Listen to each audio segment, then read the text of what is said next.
Safa and Donovan.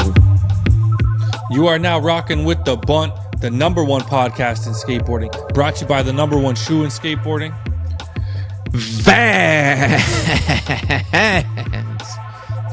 Off the wall since 1960, motherfucking 6. I'm D Jones. As always, I got my main man, the Ghost, with me. We got Antoine and Richie Valdez behind the scenes. Massive shout out to those two. Take this show above and beyond, week after week after week. Couldn't do it without you two.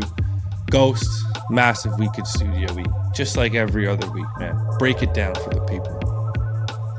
Man, we had to do some quick work after I gave shout out of the week to the swim video a couple weeks ago. And I think we said on there, yo, Ethan Loy, pull up. Well, Dono reached out, made it happen. You know what I'm saying? Actually hilarious. I don't think I'd ever talked to him ever before that, so I didn't know what he was about. But he's a straight shooter, and he's a funny ass dude. Some great stories. So thanks, Ethan, for pulling up to Studio E, and he's a listener, legend. And then we take straight to the post office. Some long ass voice notes, man. Y'all gotta chill on the fucking 3-minuters, but they were good. So thank you. And bro, NFL's heating up. The Jays are in the fucking World Series. It's 1-1 as the time of this recording, and we're gonna watch that shit tonight. NBA's back. NHL, we didn't talk about NHL, but yo, jam-packed rundown. Yo, we having fun in the stew this week, man. Yo. And we're going to Buffalo for more sports. Just got back from Cincinnati. We got to see the two oldest quarterbacks in the world, Joe Flacco and Aaron Rodgers, go toe-to-toe. And this week, thanks to NFL Canada, we're going to see the two greatest quarterbacks in the NFL, Patrick Mahomes and Josh Allen, go toe-to-toe. It's basically me versus Safa. So better watch yourself down there. No hiding that Bills jersey. We know you're going to be wearing it. We know how you do. Rice, what's up, baby? Let's go. All right. Make sure to follow us on Instagram at The Bunt Live. Subscribe to us on YouTube, youtube.com/@TheBuntLive. Hit up our Patreon, patreon.com/The Bunt. Head over to our website, thebuntlive.com. We got some water bottles left, some t-shirts. Make your purchase, do your thing. What did we forget? I forgot to watch new skating again this week, man. The Ghost shout out of the week. Hit us with it. You already know what time it is. It's Shout Out of the Week, brought to you by The Den, an app for all the best skate videos. We've all had the conversation. Videos are coming out at a breakneck speed, and it's nearly impossible to weed through every release to find the gems. Luckily, our homies over at The Den put in some work so you don't have to. If it's in the app, it's vetted by real people who know what's up, not by an algorithm trying to keep you scrolling instead of getting out filming in the streets. Whether you're browsing by brand, shop, filmer, or just throwing on the Den TV and kicking back, you can be sure you're in good hands. Download the Den for free on iPhone, Android, web, Apple TV, and Amazon Fire TV. D Jones, man, you know I'm a sucker for a local video, and we just got blessed by another one.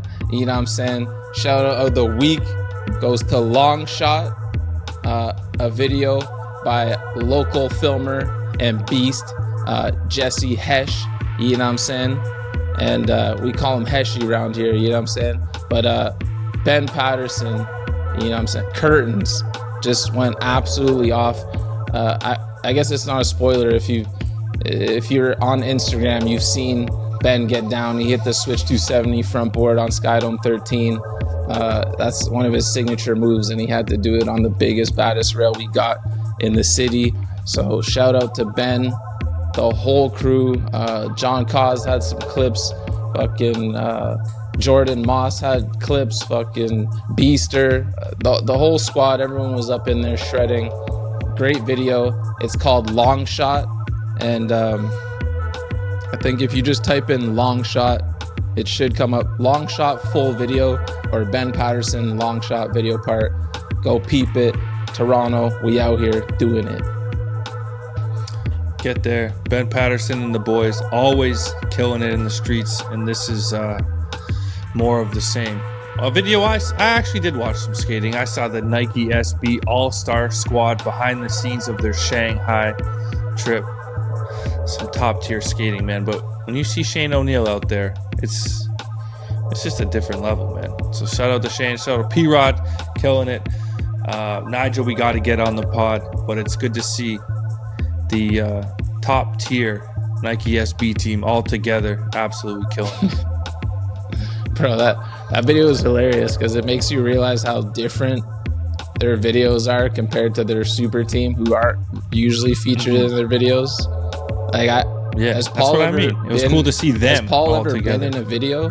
Yeah, I can't. No. They always have their like 7-ball and fucking quick strike things, and like Paul's nowhere to be seen. But if they're working on a full length with that crew, it's going to be a different vibe, and I'm here for it. Yeah, iShod's awesome to see in everything. iShod makes it in the cool guy videos and the fucking elite things. Yeah. All right, only one thing left to do before we get into the interview, man. The Ossington Strip in Toronto, obviously some of the best nightlife. People love going out on Ossington. But one spot you got to check. Benito's, they got some of the best late night food and some of the coldest beamers in the city. So stop by there. Grab yourself a bite to eat before or after you're going out, or even for date night, man. Get yourself one of the coldest beers in the world, Beamer beer. You know, it's just a lager, baby, but it's great. Benito's Beamer. Get that shit. All right, Ghost, it's interview time, man. Let's get it popping. Ethan Loy in the building, man. You ready for some laughs?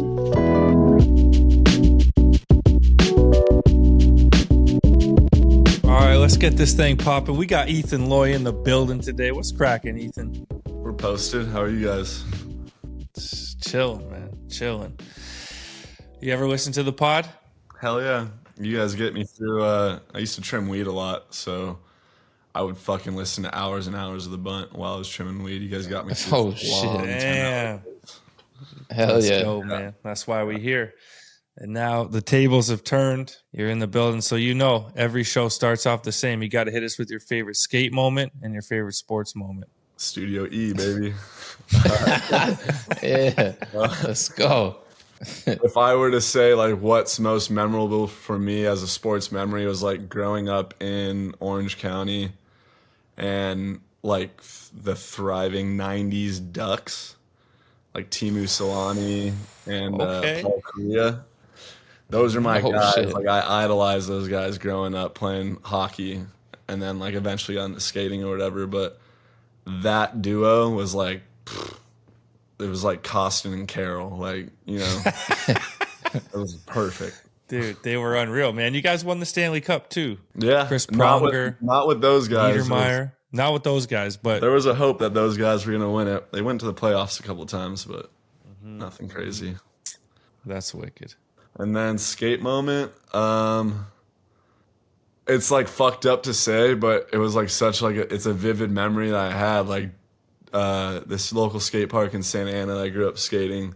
I was there with my oldest brother, David, and my dad. And David was trying to kickflip the 7 stair.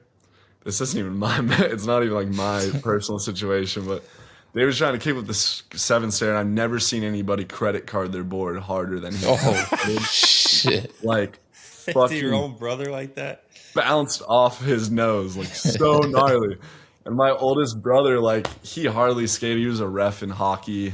And then he, like, eventually kind of worked in the industry for a little bit. But him and I, like, he didn't even really skate much. He was just trying to prove David a point. He's like, I'll be better than you at transition in fucking 6 months. No big deal. Wearing a hockey helmet, like fucking some Reeboks or whatever.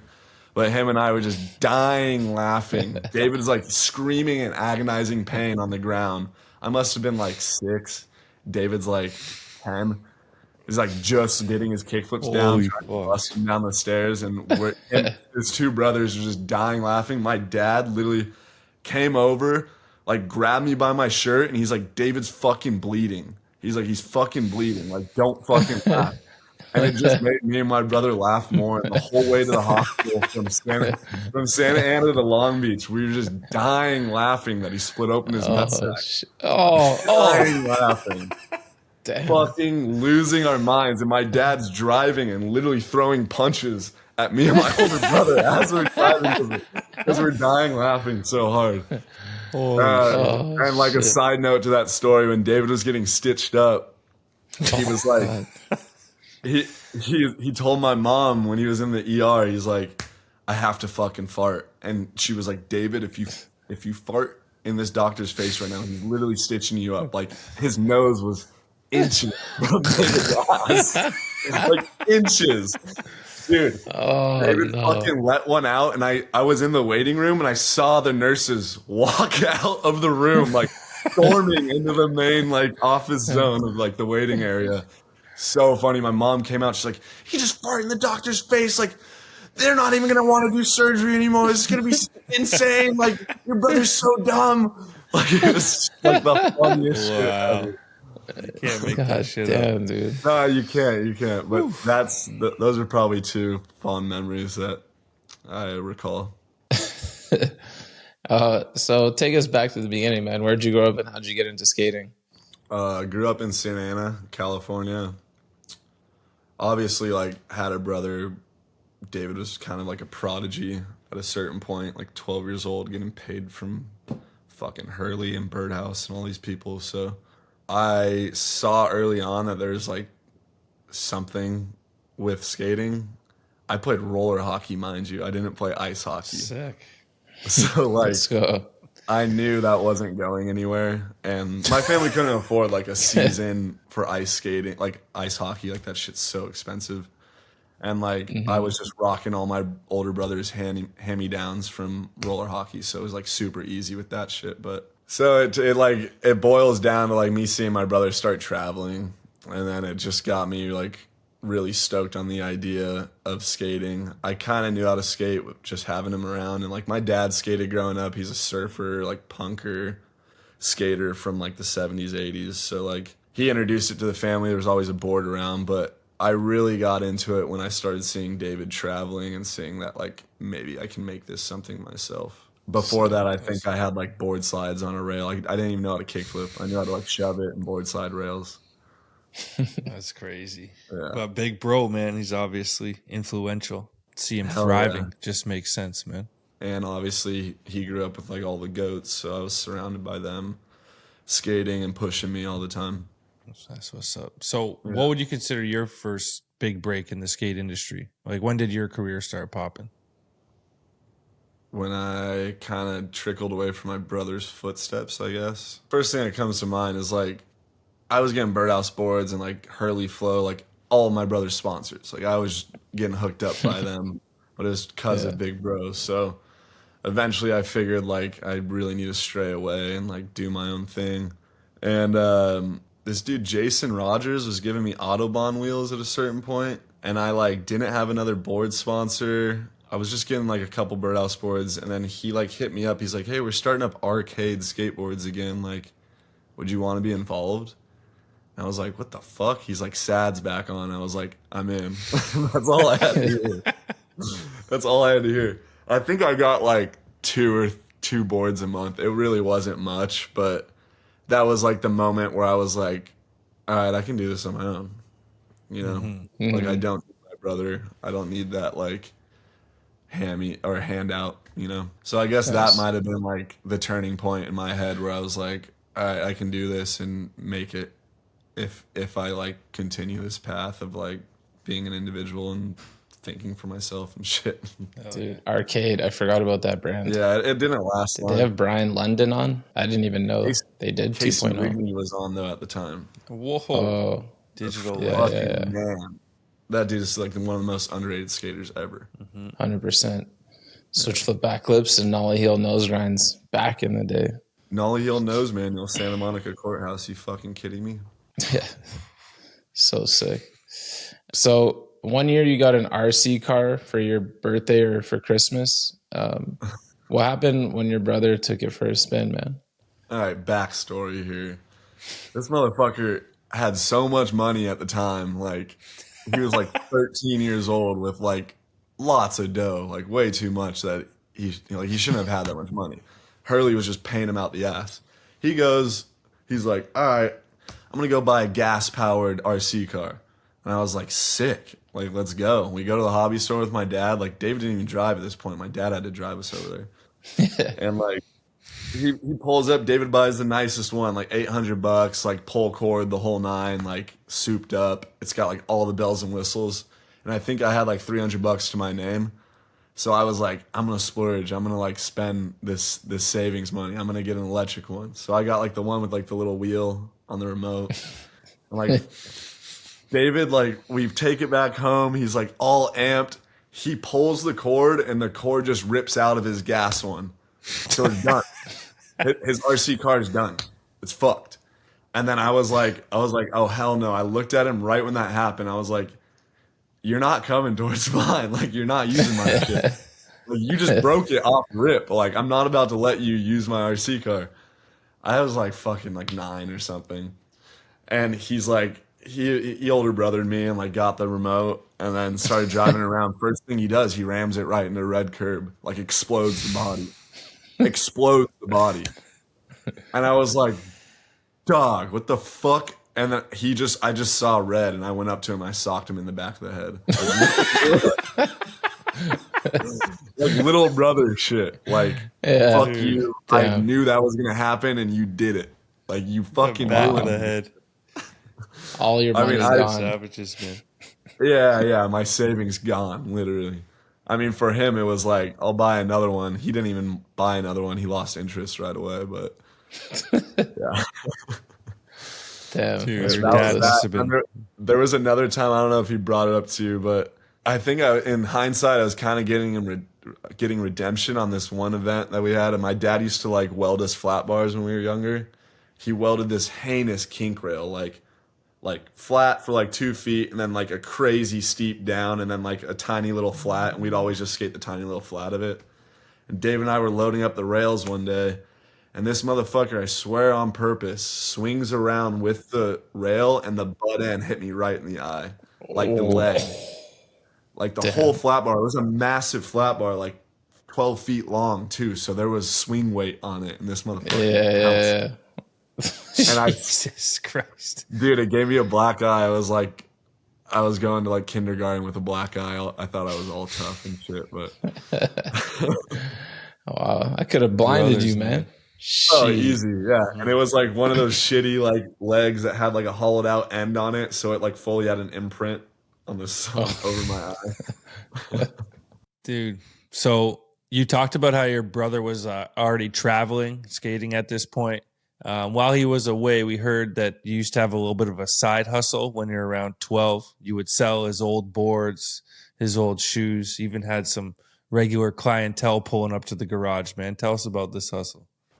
All right, so there was like neighborhood kids. We had this park across the street from our house. There's like a 2-stair and a stretch 5 and like a really bad ledge, like a really fucking bad ledge. So I met some homies over there and we ended up starting to like go to the skate park together and shit. And then eventually they're like, yo, what's up? Your brother's like hooked up. Like, can we get some shit? I was like, yeah. I mean, I kind of had this like little seller mindset in me.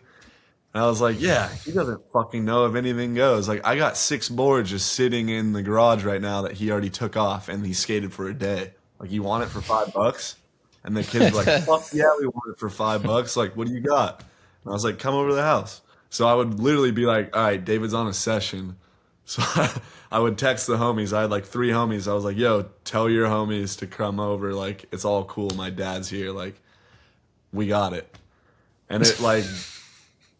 I would rummage through his boxes. I would grab what I knew he wouldn't wear because this fool would get like 4 boxes of clothes every month from like America, all these different sponsors, Spitfire and shit, and Hurley.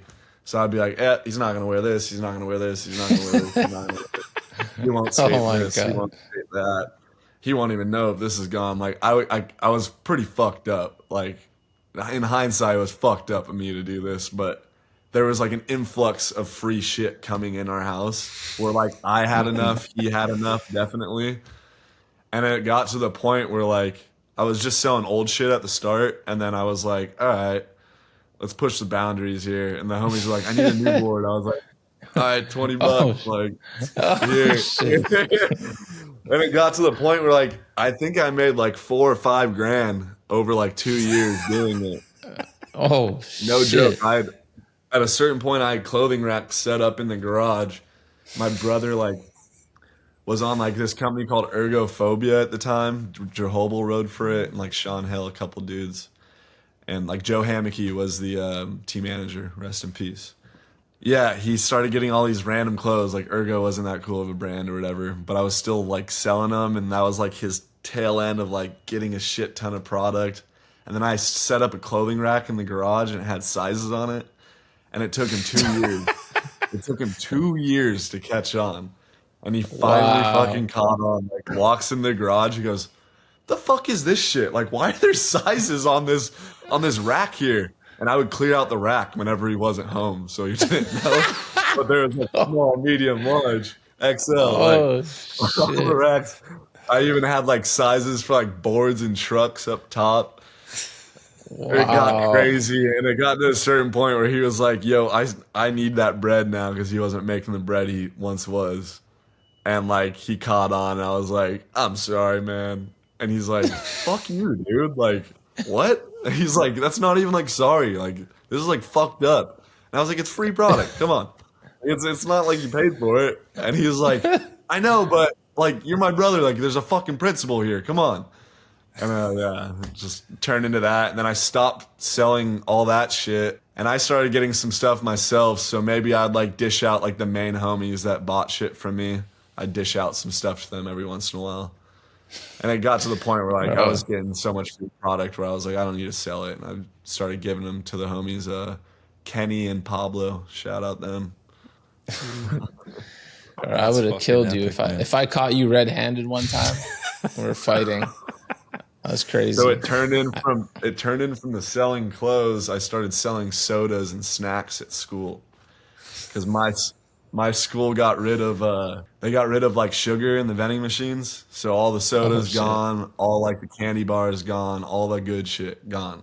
Damn. So I like eventually was just going over to the Albertsons across the street from my school and buying like a shit ton of soda and a shit ton of snacks. And I started slanging at school for 2 years. They didn't catch me. In Yo. middle school, 7th grade to 8th grade, I literally was like dealing drugs the whole fucking time. At lunch, I'd have like 10, 15 kids come up to me. I'm going to need a cactus cooler. I'm going to need a Snickers bar. Boom, dish it out. Make $3 off of that. Just keep it going. Wow. That's an addiction for you, man. It was. And it's not good because like I just started gambling on this last swim trip. Brother. With this little bit of money I make, I'm not doing it right. That's for damn sure. Bro, you've been a hustler since day one. That's impressive. But the vice principal eventually caught me like red-handed. I had like a homie who left school in 7th grade, and he gave me his locker code, and no one took it 7th and 8th grade. So I stored all my shit in there. It was like a different locker away from mine. Covert ops, you know. And Wow. this fool, like, he walks into the hallway. He goes, "Ethan Loy." I go, "What?" And he goes, "That's not your locker. Let me see what's inside." I go, "No," and I shut it. And he's like, "No, open it back up." And I was like, "Why?" He's like, "I don't know. I've been hearing some things." I was like, "All right, which fucking girl ratted on me? Like, which fucking girl ratted on me?" And I found out who it was. I went to a private Christian school, mind you. So it's like big slap on the wrist for doing shit like that. But he Mhm. was kind of like the cool principal. He was like action sports principal. So he was like, "This is like the biggest no in God's eyes. Like, this is so disrespectful, yada, yada, yada." And I was like, "Dog, he would be hyped if I was making money this way. Like, you guys got rid of the goods here. Like, it's supply and demand. It's that simple." And it was Dude, like, that's crazy. This guy brought God into it. he's like, "You gotta stop. You know that, right?" He's like, "I can't be having this." Like, but he's like, "I commend you. Like, that mindset can go further in life." He's like, "Just apply it to the right things." And then that was Yeah, that. yeah. That's amazing. pretty Yeah. epic. Not under my watch. Yeah, not under my watch. So your pops came up a couple times already, but tell us more about your dad, how influential he was on you and your bros and kind of facilitating skating for you guys, filming, all that good stuff. Yeah, my dad is like ultimate skate dad. Couldn't be a soccer dad even if he tried. Like, he'd sit on the sidelines and like clown on the fools who would yell at their kids. because that's just like not how he was raised. He grew up with like Dwayne Peters and fucking the scum skaters, you know? And like he like idolized Hosoi, obviously, and like he'd show us photos of like backyard ramps him and his bros would build. They just go to construction sites and steal everything that they needed. They just pull up with a truck, steal all the plywood, fucking PVC coping, whatever they could get. He's got like photos like 6 foot end and then like a 10-foot extension on the other side. Like Crazy. The ramps did not make sense, but they're like as janky as it gets with like discharge, adolescence, all this shit like spray painted all over. Like they were just crust punk surf skate dudes, and he'd take Dave and I out every weekend. We'd avoid church by going out and skating. My mom was always like, Sunday you got to be there, and we're like, no, Sunday's skate day. Like that's the best day to get out. My dad would always be like, all right, we'll go for 20 minutes and then we'll break off. And like, I'll take you guys out skating. So like dudes like Figgy and like Colin, they would all come with us just to church just so they could get out on the session with us after. And my dad was the one who filmed. My dad had like a GL2 and he was the filmer. Like there's some legendary clips out there of like my pops filming some crazy shit. Like Figgy one time almost front saladed Franklin 18, you know, the one Spanky 180's over. Wow. Yeah. I think so. The fat rail, Costin does the line on the 9 stair and turns around, skates the rail. Yeah. Ardo fucks it up. My dad filmed Figgy front salad. That Figgy stuck it like 8 times. He had like a yellow fedora on or some shit like that. But he never ended up landing it. But my dad has all that footage, like legendary pinching front salad all the way down at like 14. Fucked up. That's crazy. Wow. Yeah. And my dad's there like GL2, like some fucking carpenter shorts on, just getting it. So sick. He was down for the cause, safe to say. Like it just ran in his blood. And he was definitely very stoked to have his kids follow those footsteps. Yeah, man. I bet he's fucking super hyped with how you guys turned out, man. Yeah, I mean, shit. He's stoked on our success, but bummed that the money doesn't show, I guess. Shit, it ain't over, man. It just takes, you know. No, Could come. That's what I keep telling him.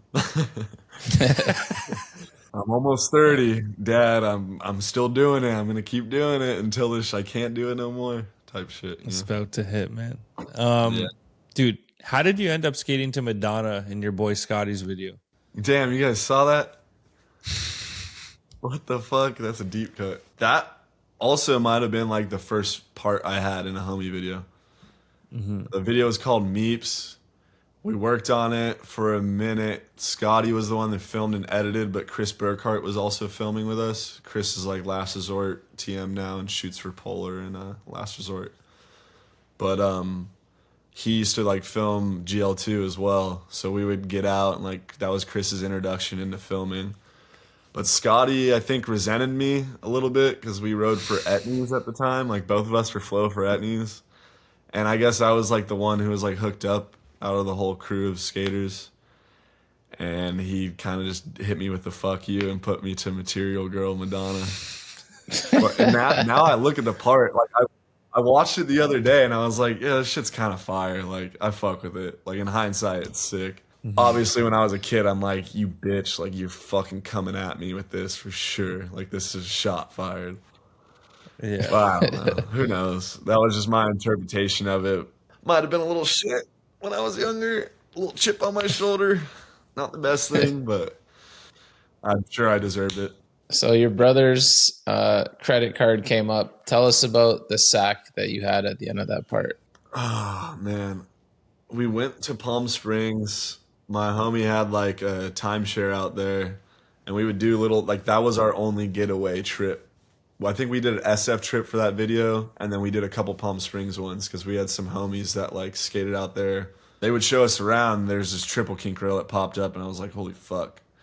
Like, maybe I could board slide this shit. Like, this could be an ender. So we go there. Homies had lights, the whole 9. And, like, first one I hopped on, I tried to take it. And, like, I made it 2 kinks down, but my weight was not ready. And I just slipped right back. Feet didn't even touch the ground. Just sacked the shit out of it, and like it's in slow-mo in the footage, but like the They real play it footage, multiple like, times, my man. voice is like cracking, and I'm like like running away, just acting like a little fucking shit. But I think I did it right after that. Like I had like a few more tries in me, and yeah, I rolled away from one. But like I could already tell that the inside of my thigh was like bruising up and shit. It was so tense. I was like, all right, I got a few more, and I like luckily got away from one. And the next day, my whole leg was black and blue. Yeah, you got to get it in that window ASAP. Yeah. Sometimes you bail, but you have enough adrenaline to keep going. Yeah, exactly. Fucking 4 tries, probably. I was like, man. Before my little rubber legs couldn't take it anymore. So, speaking of injuries, people tell us you've been injured more than anyone they've seen before. But one bad one in particular is your wrist. They say that thing looked like an S at one point, man. How'd you end up getting that thing fixed? Yeah, that was a whole ordeal. I had like HMO insurance. I don't know if you guys have that in Canada, but it's like it's the low tier insurance. You get to see the shit doctors, the shit everything.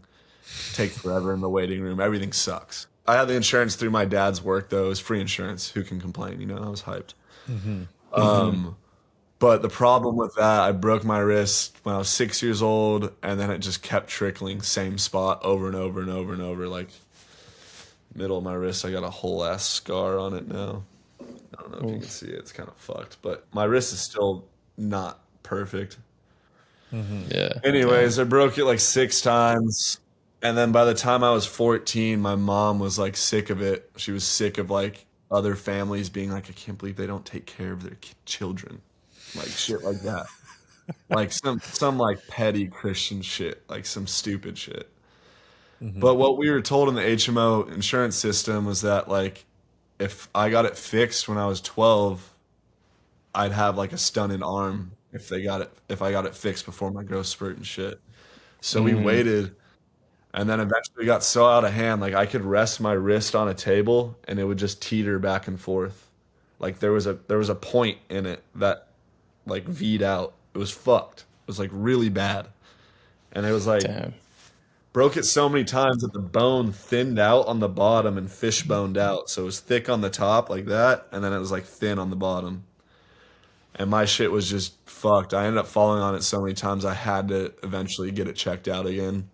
My mom went out of network, found all these different sports doctors and orthopedic surgeons, and we finally found this Russian dude who like was a USC orthopedic surgeon, like acclaimed the whole nine. And I go and see him, and he was this like Russian strict dude, and my mom's Serbian, so she's like used to it from her grandmother, Eastern European, like forefront kind of like personality. And right when we walk in, he goes, "How dare you? How dare you do this to your child?" And my mom goes, "Excuse me?" And she's like, you don't understand the system that we're dealt with. Like this insurance system's fucked. She's like, we have HMO. Like all the doctors are telling him that he can't get surgery or else he's gonna have a 3-inch shorter arm on the left side. And this dude goes, "No, with my hands, I'll get him back to normal. No big deal." He goes, "This is the 3rd worst deformity I've ever seen." He goes, "And I've been to India." He said, "I've been to India." Jeez. He was like in practice for like 30 years too. He was a surgeon for 30 years. He's like, "This is the 3rd worst I've ever seen." And he's like, "This should not happen in a first world country." He was like losing his mind. But eventually, like, they fully just cut out a whole chunk of my bone, sawed it off on both sides. And then they flipped it around so that the V was pointed upwards. Whoa. And they just shaved down the bone completely. And then they took bone marrow from my hip and like packed it into the little crevices on my wrist. Holy fuck. Damn. 3 months go by and that shit didn't even heal. I just had a floating bone held together with plates and pins. So I had to go back in and get more marrow taken out, and they had to do another bone graft to get it all healed. So it was fucked. It's probably the worst pain I've ever had. Like having a bones together but not formed to the rest of my bone, you know? Yeah. That sounds horrible. That shit was just rattling around all the time. It was bad. So yeah, I got that shit fixed, and then went down the rabbit hole of ACL tears after that. Jesus Christ. Damn, man. How you feeling today? I mean, there's obviously always still improvement. Skaters are not too fond of recovery. I know. As soon as you're good enough to skate. There's days I'll wake up and I don't want to go work out and shit, Obviously I should, but whatever. So you've had all those traditional shitty injuries. Glad you're feeling much better today. But can you tell us about the sex injury we heard about as well? What's the story there? Sex injury? Why is this not ringing a bell? Mason said that you popped your knee out while having sex. Oh, yeah. That was like after a knee surgery. So it was like expected. I was getting down with the dirty, like trying to get on my knees, and like I was not ready for that type of shit yet. And fully, like my knee just shifted back, and it just swelled. Dude, it swelled up like a balloon right away. And I like pulled out. And I was like, "Fuck!" And I like jumped over to the bathroom and like tried to like straighten my leg out, like butt ass naked. And the girls was like, "What's going on? Like, are you all right?" And I was like, my knee's swelling up like a balloon. I can't even straighten it or bend it. Like, I don't know what's going on. I was like, we're gonna have to take a rain check on this. And literally, like, I wrapped my knee back up in my like splint. I literally had a fucking splint on, or like a boot. But I should not have been on that yet. But I was a little too hornball. Just on the bottom, man. You tried to flip the situation, stay on the bottom, man. I don't know if anyone told you this one, but this isn't like sex related injury, but it's like a weird injury that I've had while filming for that swim part. I bumped to I do like this prop up grate to 5-0 on an electric box in the part. It's this downtown spot nobody hits, but everyone sees. It's a tall ass electric box. It's hard to get to, whatever, but perfect runway. You can get the speed if you want to like get the gusto to get up. I tried to nose grind it a couple times for the last trick of that part and couldn't get it. Then I went back for front board. I don't know why the fuck I chose to front board it.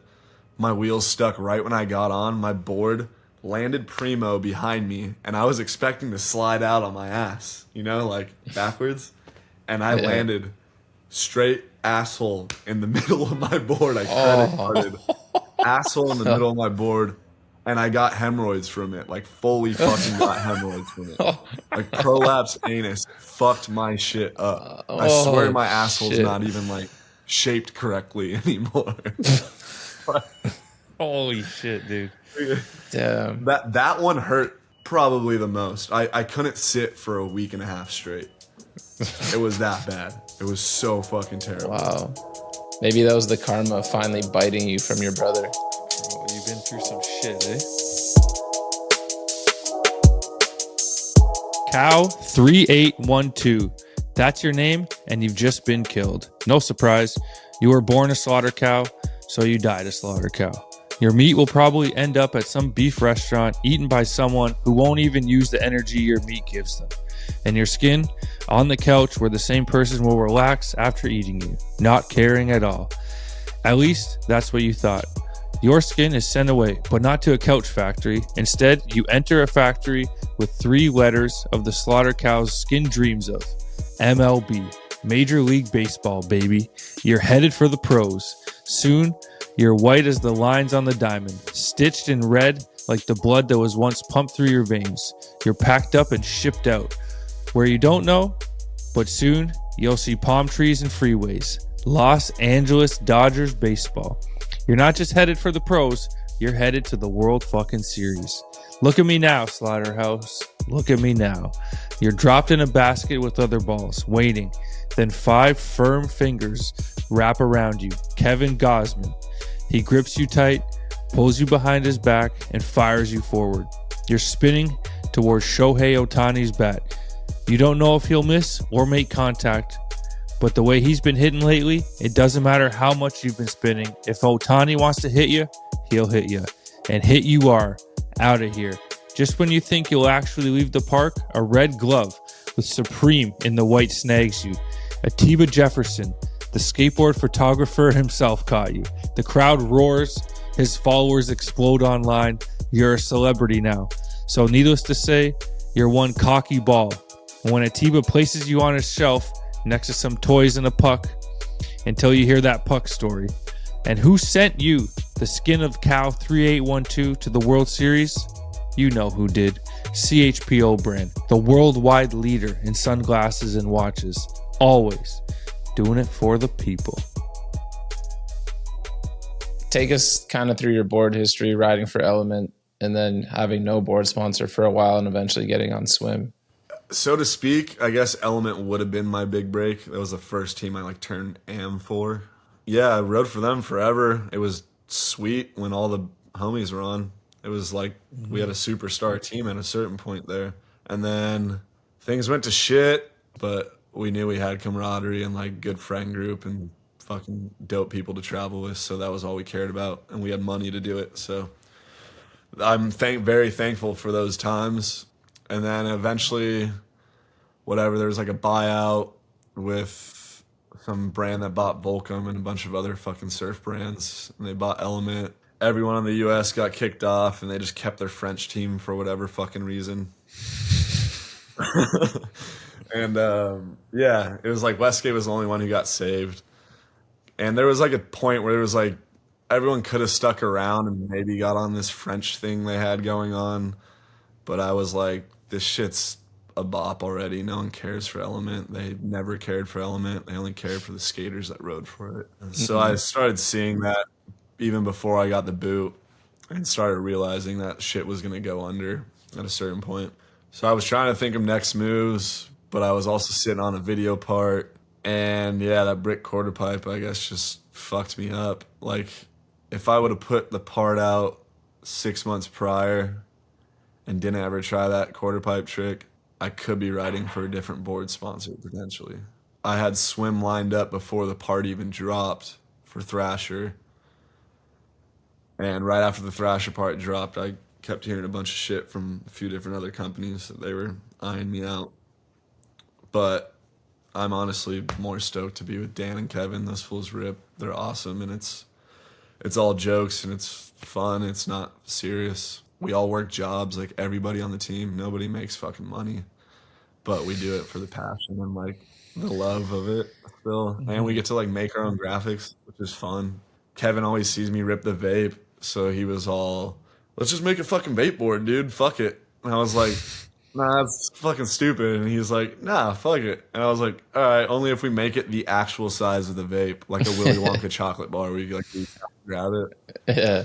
So yeah, just stupid ideas like that. Like Dan just had a reissue where it's like 5 different costing graphics merged into one. There's like Nike symbols upside down, and there's like a dick in the middle of the board. We don't really have a brand image or anything. We just make what we want and see if people like it. And like we can't pay for artists, so Dan and Kevin just have their homies who are like down to hook us up with free art, help us out. So that's cool. Nah, dude, Swim is fucking epic, man. Good Thanks, squad, dude. like you said, man. It's sometimes it's better to be somewhere where you're happy, you know? And yeah, I floated for like almost a year, and then I just saw Dan at Cha Bar one night, and Mackie came up to me. He's like, what the fuck are you doing, dude? He's like, you're a year no board sponsor. He's like, I see all the shit you're putting out. Like, what are you doing? I was like, I don't know. I'm just kind of waiting to like drop this part, maybe see if somebody cares and like wants to like hit me up, like the organic way, you know.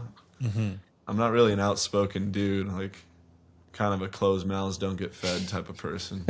So I don't know. Eventually, like, yeah, it just came to the point where Mackie's like, fuck it, dude, walk over with me with Dan right now. He's like, you need to just be on something. Like, you like Swim, right? I was like, yeah, I love what they're doing. Like, Terp's one of my favorite skaters. Dan's like so gifted on board, like, and they just have fun doing it. They don't even care. They don't take it serious. It's like, this shit's cool. We walk over to Dan, and he's like, you for real? He's like, I thought you were going to be on some, like, corpo bullshit.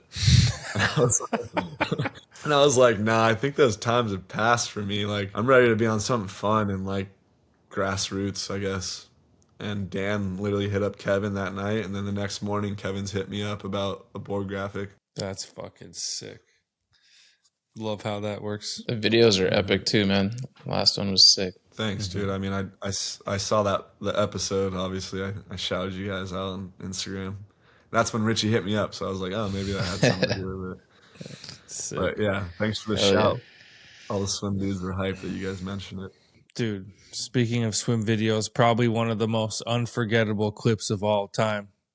Your opening trick in your swim part, man. Tell us literally everything about that, dude. So that building's downtown LA. It's the Citibank building. It's the tallest building in our skyline. And like I've been in LA 2 years now, and I've like been driving Amazon for so fucking long, where I see all these spots, and I'm delivering packages all over LA. So I come up on a lot of shit that's like the blessing in disguise with the job. And driving by, I like delivered a package in there one day, just to like the front desk, and I was like, holy shit, there's a fucking escalator hubba in here. And I was tripping, and then I told Ryan Lee, and he was like, yeah, I've seen that thing before. He's like, I've always wanted someone to do it. And I was like, dude, I want to try that like really bad. And him and Papke and I were like out skating one day. Honestly, I think I tried the lip slide on the brick quarters, and it like didn't work, and I just gave up quickly. And I was like, you know, I need something like to amp me up, because that whole scenario, that brick quarter pipe, just discouraged the hell out of me. Yeah, we go over there, and it's like a one-shot type of thing. The rollaway is the front desk of the security desk. Mm-hmm. So we like we there's this plan every time I go in there. I've been there 3 times now, but the first time we tried to like finagle the security guards. You can like walk up top and skate on this like courtyard area. So I like went up there and like skated, and then walked out and watched the security guard walk up the escalator. And then I walked up, and then that one try, and there was a security guard that was like behind some glass doors I didn't see, and that was Big Bertha that walked through. And I didn't even try it once yet. Maybe I did. Maybe I tried grind and then just like jumped onto the stairs really fast. And then I was like, oh shit, she was already at the bottom of the stairs. And I was like, fuck it, dude. I need to try and take this thing. Like, it's begging for it. I need to try and take it.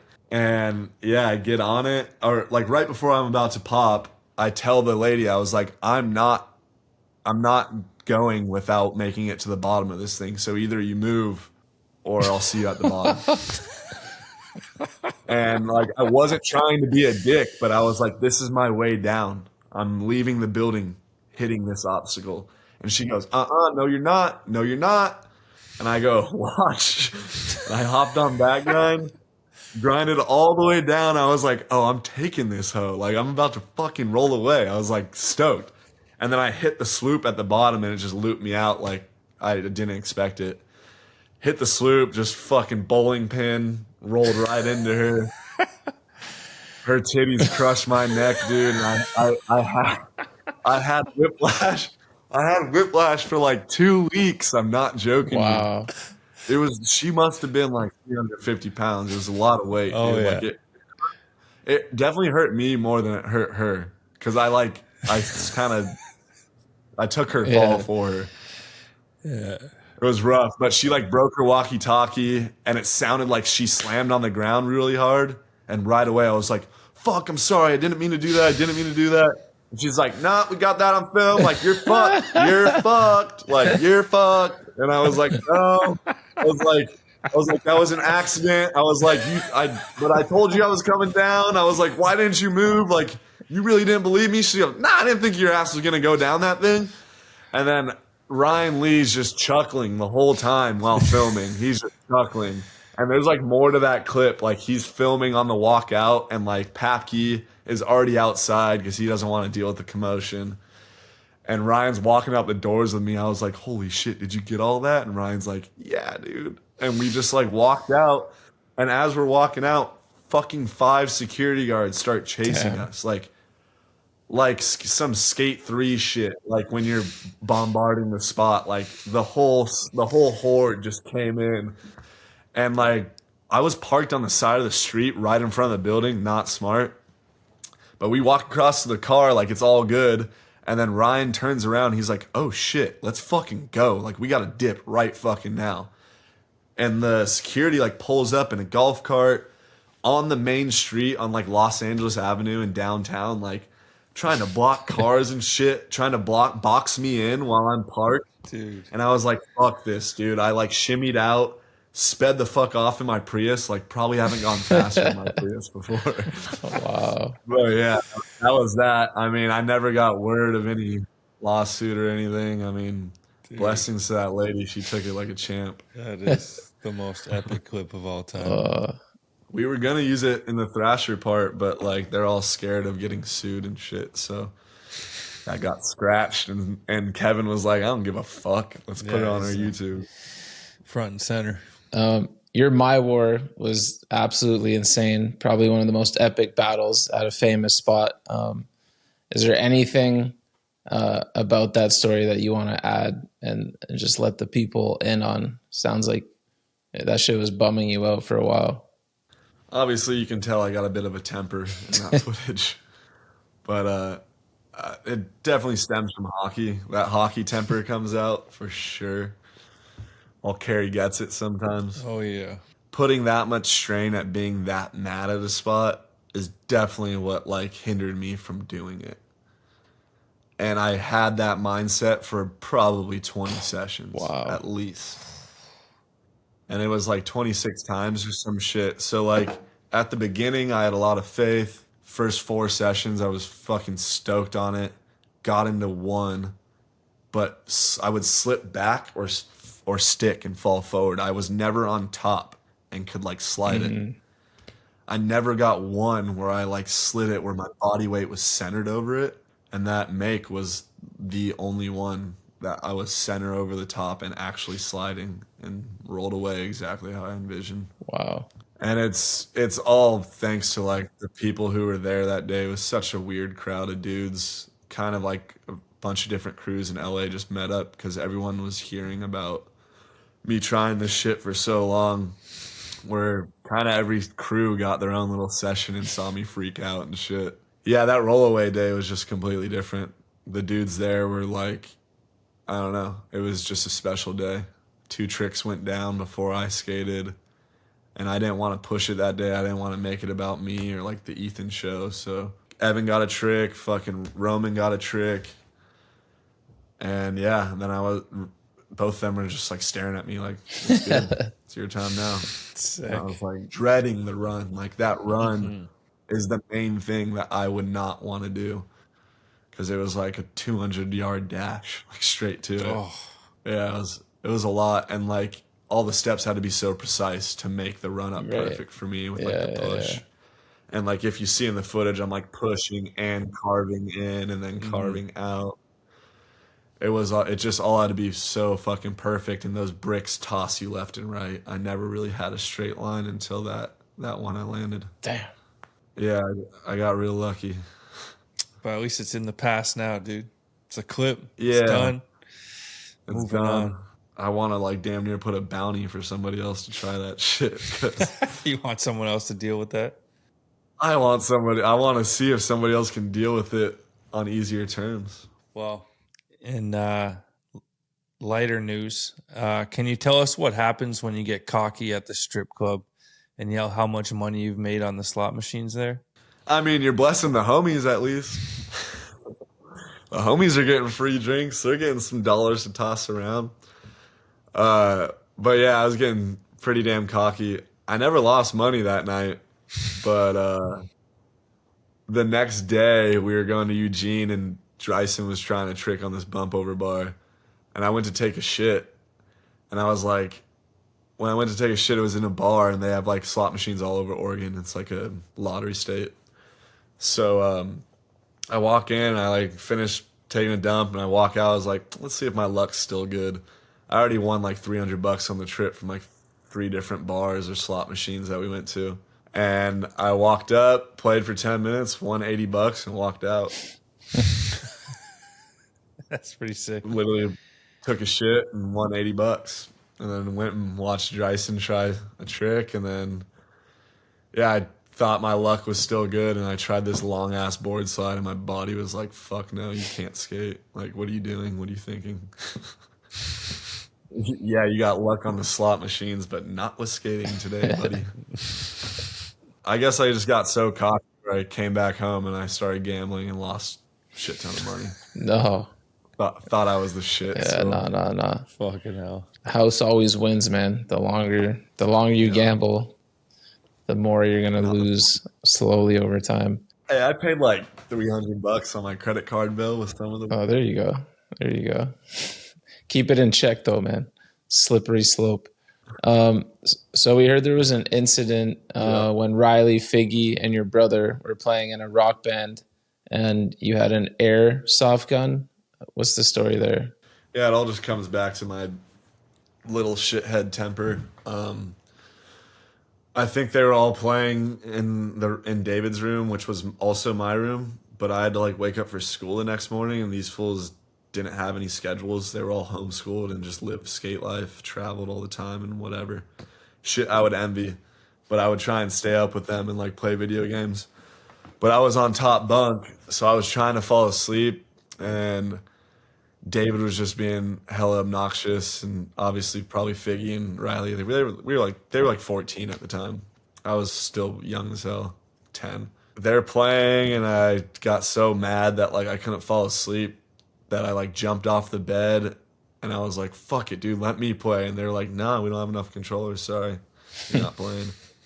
And I was like, "Fuck you, dude!" And I like took the airsoft gun. And I like was going to shoot my brother's leg, but instead I shot the TV. So I just ruined the fun for everybody and fucking just spiderwebbed the whole TV while they were playing like Wii golf or some shit. Bro, how do you miss the leg and hit the TV? I'm pretty positive it ricocheted because I like didn't deliberately aim at the TV, but if I did, that's even funnier. But I don't remember deliberately aiming at the TV. That's fucking savage, man. It was probably midnight, and I had to wake up at like 7 a.m. That's too good, man. Give us the best story you've got about your brother. David used to get obviously so much fucking free product that like he would give it out to all the homies. Like he would give out his Converse shoes, America shoes, whatever the fuck at the time it was. At this time, it was like Dominic Walker was with us and our friend Miles. It's like fucked up to think about in hindsight, but like he hooked him up with so much shit along this like year span of us skating or whatever. And we were in San Diego. We went to the Birdhouse warehouse to skate the skate park. And we went to a parking lot to get food. And both Dominic and the homie Miles had like the worst shoes on possible. Like the worst shoes. Like fucking ripped to shit. Like socks peeking out the bottom of the rubber, you know? So David's like, these fools are like begging him for shoes for like 2 or 3 days straight. And when we're in San Diego, we were getting food. David's like, you know what? This will be fun. He just throws 2 pairs of shoes on the roof and he said, go get them. And this is like a supermarket, like a tall ass, like a really tall roof. So they ran to the back. They found some like dumpsters to get on, and then David and I are just sitting at the front of the store like there's no way they're gonna get these shoes. They're just gonna rot up there. Mm-hmm. And I'm like a little shit, so I probably thought it was super funny. And like David was just like, you guys are bothering me about free shit, so here it is. Like he was just kind of sick of it in his mind. But in hindsight, it's pretty fucked up to make your 2 friends go and like chase after some free shoes. They got him though? They both got him, yeah. At a certain point, that's all you need to we hear. looked up and they're holding up the shoes by the laces, and both of them were fucking stoked. And for like 2 weeks straight, they had brand new, fresh Converse on. Oh, that's fire, man. At least they got him. All right, so speaking of you having a little bit of a temper and video games, I heard there's a video game anger current Capel story, man. What's the story there? Yeah, that story is wild. It was like a weekend getaway. We would do this at each other's houses. Like it would be like Louis, Curran, or our house. And like my brother rode for Hurley with Curran, so like David would kick it and go up to Ventura at Curran's, or vice versa, back to ours. And this weekend in particular, it was like, pretty sure it was Louis, Curran, Taylor Kirby, and Riley Hawk. So it was like all these homies at the house. It was like big skate weekend planned. It was going to be huge. I was like, fuck, all the homies from all these different cities are in town. This is going to be sick. And they're like, we're about to go to the hot tub and we were playing video games. Curran said something like heckling against me. And we had this like Wii foam golf club. Like you'd attach the Wii remote to like a foam golf club, and it was on the counter, and I didn't even think. I just grabbed it and whacked him in the head with it. Like whacked him right in the head with it. I didn't even think. I was just like grabbed it and I was like, fuck you. Boom. Just smacked him with it. And my dad was in the living room and watched it happen. He's like, what the fuck? And Kern's like holding his face. He's like, dude. Like it was like kind of like it was foam. Like it didn't like hurt him, but he was like, what the fuck, Shocked, dude? Like yeah. shocked, like fully shocked. And my dad came right over to me, grabbed my collar, and he goes, "You're grounded for the whole fucking weekend." No. He goes, you're not going out skating." Damn. Like that was it. That was my end all to the fucking sick ass like homie weekend. Was it worth it? Nope. No, it wasn't. No, it wasn't. Damn. But it's something Kern and I laugh about in hindsight now. That's max FOMO. That shit was funny. Wow. Yeah. So what's next for Ethan Loy, man? What are you cooking up? Right now, just filming again. After that swim project, I got like some shit still stacked up that didn't get used. But yeah, filming, shooting photos, just probably another swim project. We kind of do it on our own dime. So it's whoever has footy, we just drop it with some product. Sick. And then we're working on like a swim article with Closer to try and get the brand more well known. It's going to be like a massive article in like a few months here. Sick. So that should be cool. That's Yeah, what's up. getting out and shooting, doing the damn thing. Love that, man. Feel the heat from here. Yo, it's Rapid Fire with the Ghost, and this week we're honored to be brought to you by Crooked Skateboards. Crooked's Fall 2 drop is in shops now, and it's a barn burner. The mindbender himself, Joel Mindholes, has a Miami'd out Guest Pro Zigzagger. Davis, don't even think about dropping that as a hint on Random Skater. Ronnie's got a glittery new Guerrero dub shape. Una's board has an off-white top, black rail, and off-white bottom. They've also got new boards from Mike, Tom, Andrew, Brad, and Eddie. Oh, and the Switch Tray legend, Mr. Warris, has a new DBX construction board with glow-in-the-dark ink. Fall Drop 3 is right around the corner, and we heard Crooked teamed up with the Snack Man in NYC for something extra special. You know what it is. Get it straight. Ride Crooked. All right, Ethan. Little rapid fire, cuz. You Time. ready? All right, let me get my Oh, shit. I love a notepad, dude. it's on an insurance bill. How's that? Love it, man. Let's rifle these off. Favorite skater? Stefan Janowski. Fire. Favorite video? I'm gonna have to say Stay Gold because that was very influential in like my upbringing into skating and being a part of the industry and like seeing how hard you should go to like make your shit worth it. Yeah, your boy Figgy. Favorite video part? Jerry Sue bag of suck, Hell yeah. hands down. Favorite style? Fuck. Since I already said Jerry, I'm gonna go Mark Johnson. Nice. Which skater had the biggest influence on the way you skate? Jake Johnson. Most talented skateboarder on planet Earth? Marley Humphrey. Whoa. Favorite trick?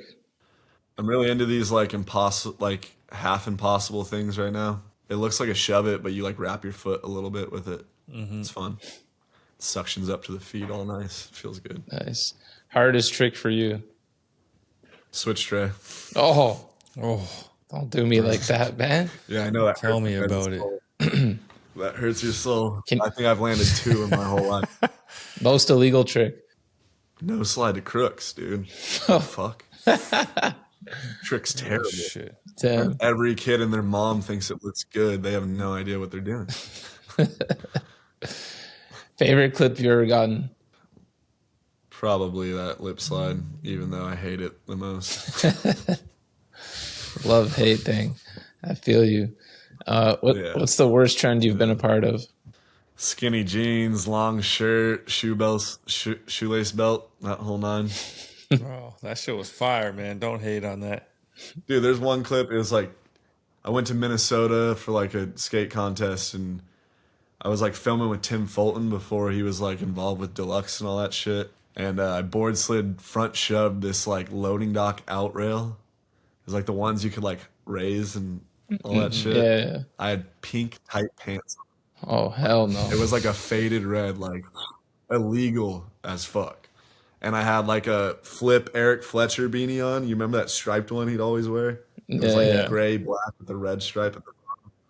I had that shit, and then shoelaces just like dangling from my cock, like all the way down to my knees. Like, didn't even like bunny ears it. Just let it go. Yeah, we need And then that my clip. knee was Man. like probably past my crotch too. Brutal. That's epic. What's the gnarliest trick you've ever witnessed? Does it have to be a land? No. Okay, Nija backside flip down on Toro. It was fucked up. He gave it 5 tries and stuck every single one of them. Gnarly. Jesus. Wow. There was one try where his shoes exploded off his feet from how much impact there was. Wow. I feel like if you put a gun to his head now to try a trick, he would do like switch frontside flip. Yeah, I couldn't see him backside flipping it. I think he wanted to backside flip it because him and Scheckler had beef.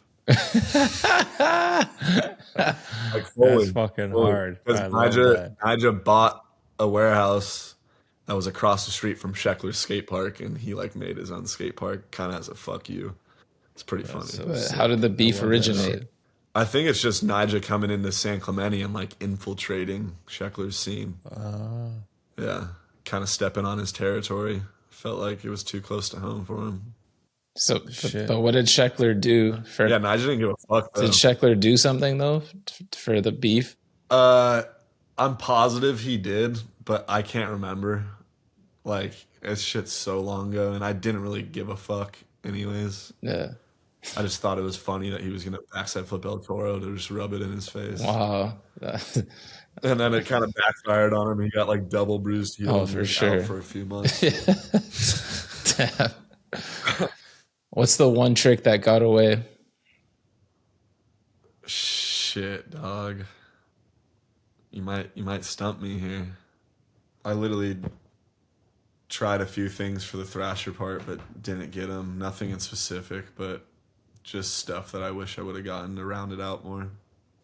Yeah, all good. Yeah. What's the biggest bunt you've ever witnessed? You guys will like this one. So my homie Josh DeMarzo, he had a part in that Meeps video. His nickname's Bug. His like title is a praying mantis. He's just the skinny, lengthy kid. He used to babysit me when I was younger, actually.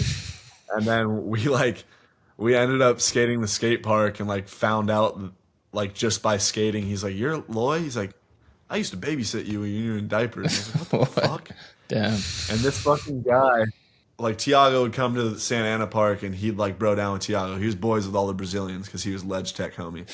Worst style. Like worst style. Couldn't have been worse. Damn. And like the way he set up, dog, like was like he would do his like banger trick was nollie big heel back when he nose grind on a ledge.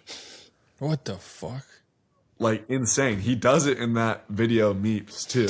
But this dude used to do nollie big heel front boards all the time. That was like his trick on the flat bar at the park. Horrible. And like we get this thing called Santa Ana winds out in Orange County in LA. It like rolls through. It's like just fucked up weather, 20, 30 mile per hour winds, just bullshit, dust flying around. And we were at the skate park at the time and all that weather shit's happening. And the homie Josh, he sets up so close together, like so fucking close for nollie big heel. Like this is his nose and his foot's right here. Like not joking you, right at the bolt set up. Damn. Like that was the only way he could get up to shit. He didn't have much pop. And me and the homie Scotty are watching him try it, and we would just crack up because he does the gnarliest shit, but he just approach it all funny, you know? Mm-hmm. And this one particular day was so fucking windy, the wind blew him over when he was rolling up and setting up for the trip. The wind blew him over. No joke. Fell to the ground because of how close his stance was, and he just had no balance. He just fucking Oh, shit.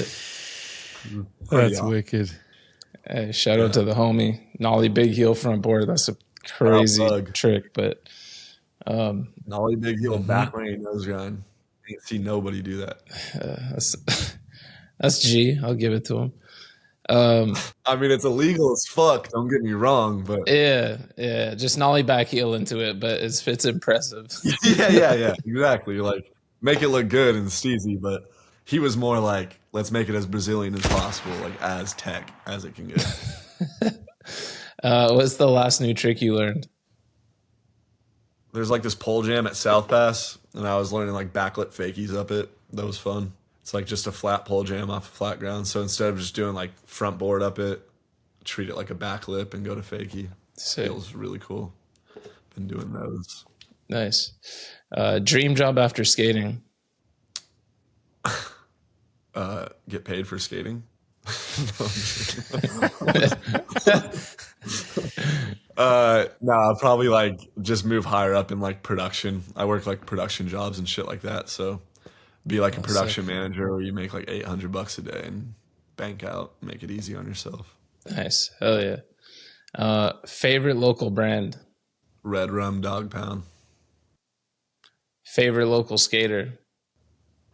Justin Dreisen. Legend. Sick. Yeah. What's the one sponsor you regret riding for? Element.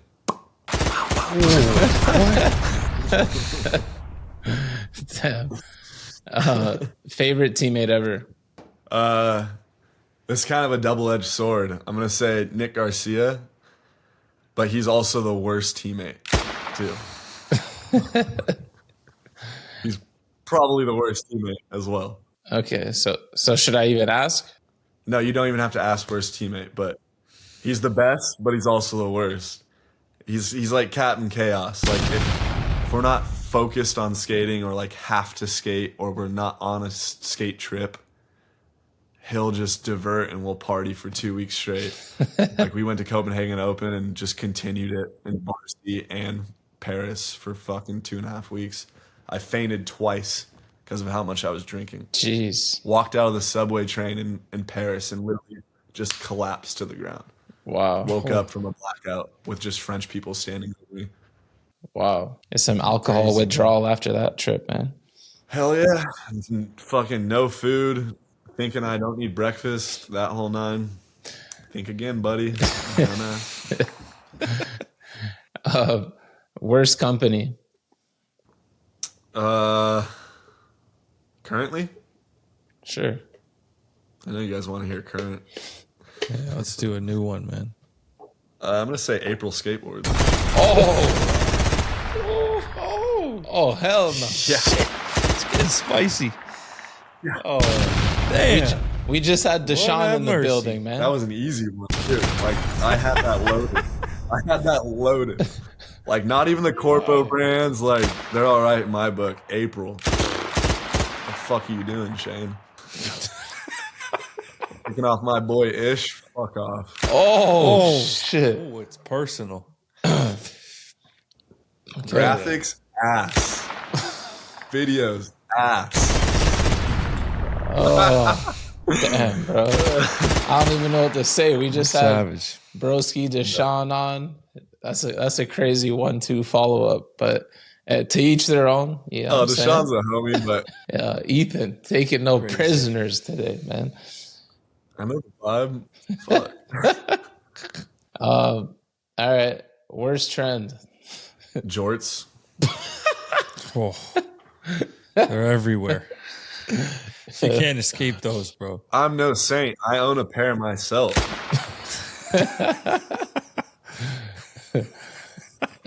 Yeah. I tried to wear them. Nah. Fuck no.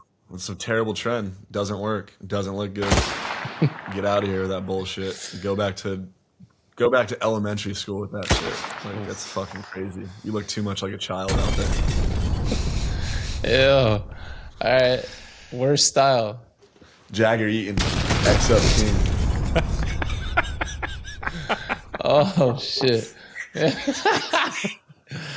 Yo, the X up is crazy. I gotta agree with He's that X-Up one. Lord. I gotta agree. He's X-Up Lord. That's one of the I mean, there's worst. fools like Trent X's up, but he makes it look good. Miles Silva's X's up, and he makes it look good. But like, dog, not Yeah. not Jagger Eaton. The X is a That's an weird. X-up king. I love that. It's a weird one to do because it's definitely, you're doing it on purpose. And I remember being influenced when I was super young. Our friend Johnny Tang, legend. I don't know if you know him, lives out in Shanghai, but no, I've heard of Johnny Tang. yeah, he's the man. But he used to do it when we were still like, 14 or something, and he's a couple years older. So like, I caught myself trying to do it a little bit just because he was the man. But that's something that like you got to grow out of that, man. It's like the dog paw too. You remember that shit when fools used to do like the steezy dog paw, like they'd fake like. Never heard dog paw, but that's awesome. Yeah, what did we used to call it, Donald? Like I guess that could have been under worst trend too. People used to, as like caution hands. People used to call them. We had a name for that back in the day. Like dude. that's like after Rowan. Like this one. Like dog paw was like 2006, 2008. Yeah, yo, Donald, come on. We had a name Right? for it. I Seva? can't remember what it was. Yeah, no, 100%. And we had a name for it here in Toronto, but I just can't remember what it was. But dog paw is good. Yeah. And yo, sometimes I catch myself still doing it to this day. You just did a wall ride in Cincinnati with the. Yeah, but that's like me hand trying up. to be funny. Wait, what's that? I just did that's one real like joking around the other day. But that's what I'm trying to do, like fake stees, like for a joke. The natty paw might come out sometimes, like on accident because you're rolling away and you just fucking have swag when you roll away. Like that's cool, that's all right. But like the purposeful dog paw, who I'm talking about. You know what I'm talking about. Like fools would do that with every trick, is all. Yeah, like trying to be so like dumb, the delicate shit. Like I'm so like delicate. That didn't last long either. Yeah, but then caution hands came in. Yeah. Sometimes but that's for Johnny Tang. That's why you catch yourself doing it. It's for Johnny Tang. Yeah, exactly. No, I feel like I still feel it every once in a while, and it's when I just throw my board down and I'm like just cruising, like crossing the skate park or something. I don't know why, and then I'm like, put my hand down. No dog paws around here. But you'll catch yourself. You'll be all, yeah, exactly. you Bad dog. your own hand. That's too good. All right, Ethan. Last but not least, man. Who's the last person you want on the sesh? I did answer that one. Ben fucking Fisher. Oh shit! I knew him. Yeah, a story here. Barracks guy. He was all over the barracks at a certain point. Yeah, I remember the name for sure. He was hot for a second, but he used to get birdhouse boards when I was like brother flow, and I went on a birdhouse session when I was like 11. This motherfucker stole my skate tool. No one's ever stolen my skate tool. Damn. Fucking cooked it. Yeah, and that ain't right. He's like 10 years older than me. The hell? That's like my pride and joy. That's my bread and butter. I need that tool. Yeah. That ain't right, dude. Keeping receipts. Ben Fisher. I haven't heard that name in a minute. Love it. I normally don't keep receipts, but when that question came up, I was like, he's the only dude I can think of off the top of my head.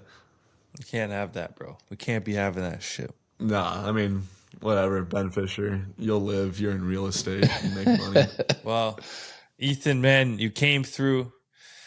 You told some epic stories. You talked your shit. You did your thing, man. Thank you so much for coming on the pod. Studio E. Hey, let's go, baby. I've never seen that shit before. Thanks for having me. Let's go. Love. Appreciate y'all. You've got mail. Welcome back to the post office, brought to you by our good friends over at Dickey's Skateboarding. Quality workwear since 1922. From the work site to the streets. Ain't nobody keep you fitted like Dickey's, man. All right, Ghost. Packed inbox. Let's try and get through a handful of these things. Who we got up first? Post office regular, getting comfortable in the post office. Let's see what Mr. Wayland Petramore. I know this one's hella random, but I just needed the opinions of someone that I truly respect and appreciate the most, and that's y'all. Y'all are my unks, bruh. But let's say this hypothetical situation is like Donovan and Seifa, you guys were friends with somebody at one point, and you guys were hella close. But then let's say Donovan and that one friend started beefing, and Seifa stayed friends with that dude. But then throughout the time, like they're buddy with that guy, but Seifa's will still come back to you and like talk shit about that friend because he knows that you don't fuck with them. What do you do in that situation, Dono? Like, do you still like just respect the fact that Seifa is friends with that dude, even though he talks shit about them? Or do you like stop fucking with Seifa's in a way because he's always hanging around someone that he knows you don't fuck with, and he plays buddy? Like, okay, I fuck with this dude, I'm gonna hang out with him, but when I'm hanging out with you, I'm gonna talk all this shit. What would you do in this kind of situation? Because I don't know, my homies are fake. Wow. The truth came out at the end. I was like, bro, this sounds way too complicated to be some like hypothetical post office question. Waylon in here looking for some life advice from Unks. How old good are you, question. man? We're Unks, dude. Dude, we're almost 40. Yeah, we're Unks. What are you talking? Yeah. Like sometimes. I'm just curious how old he is. He sounds 22 or something, so that's fair. Yeah. What do I do in this? I mean, Seifa can be friends with whoever he wants. You know what I mean? Luckily, we don't have this problem where we like are friends with an individual that one of us doesn't like, you know? I mean, as kids, you know, you get into arguments with your friends and don't chat with them for like a couple weeks and shit gets weird in the little squad. But nah, I think I'd be chill. Like the talking shit to you about the guy I already don't like that's the weird part. I understand that sentiment, but I truly, at this like point in our lives, I don't think we would care. Yeah, I don't think I would care unless the person wronged me or wronged Dono, then it would be a little different, but we usually like and don't like the same people for the most part. When we were younger, I feel like I used to like a lot of people that you and Cody and stuff would like chirp me, and Cody would call me Lisa Simpson because I have too many friends. Like, yo, so-and-so's whack. Like, why are you nice to them? I'm like, yo, I don't know. I'm not trying to beef everyone. But that's more of a Cody thing. Probably less you. But yeah, I think that talking, like being friends with the person and then talking shit about them to you is kind of whack. Like they should just don't even bring that person up. So that is kind of fake, but I'm sorry you're going through that awkwardness with your homies, Sir Waylon. Best of luck out there. Yeah, that's an odd one, man. You just got to do whatever you want, you know? Like, I'd straight up say, like, yo, I already don't like him. I don't need to hear you beginning to not like him either. Either you get on this bandwagon with me or you stay liking him. You just go on and do whatever you want, man. Hope it works out for y'all, man. All right, next up, we've got a voice note from Peter Morris. Let's take a listen. Hey guys, really enjoying the season. I'm going to try to keep this short, but I told this story to my friend Chris, who's a big fan of the show, and he thought it was funny and asked me to tell it to you guys. So here it is. All right, so I'm 31 now, but back when I was probably 11, I think, the shop that was my local, The Edge, put on a big game of skate at the Portage Skate Park, which had just opened like kind of recently. And they had like floodlights. The game went really long. There was a lot of people in the game of skate, all of which were way better skaters than me. But I had been practicing a bunch of illegal tricks, which I just thought were like amazing tricks. And so I had them dialed in, my kickflip body varials, my ollie norths, pressure flips, all that stuff. So anyways, going through the bracket, I'm somehow beating some guys that are much better skaters than me.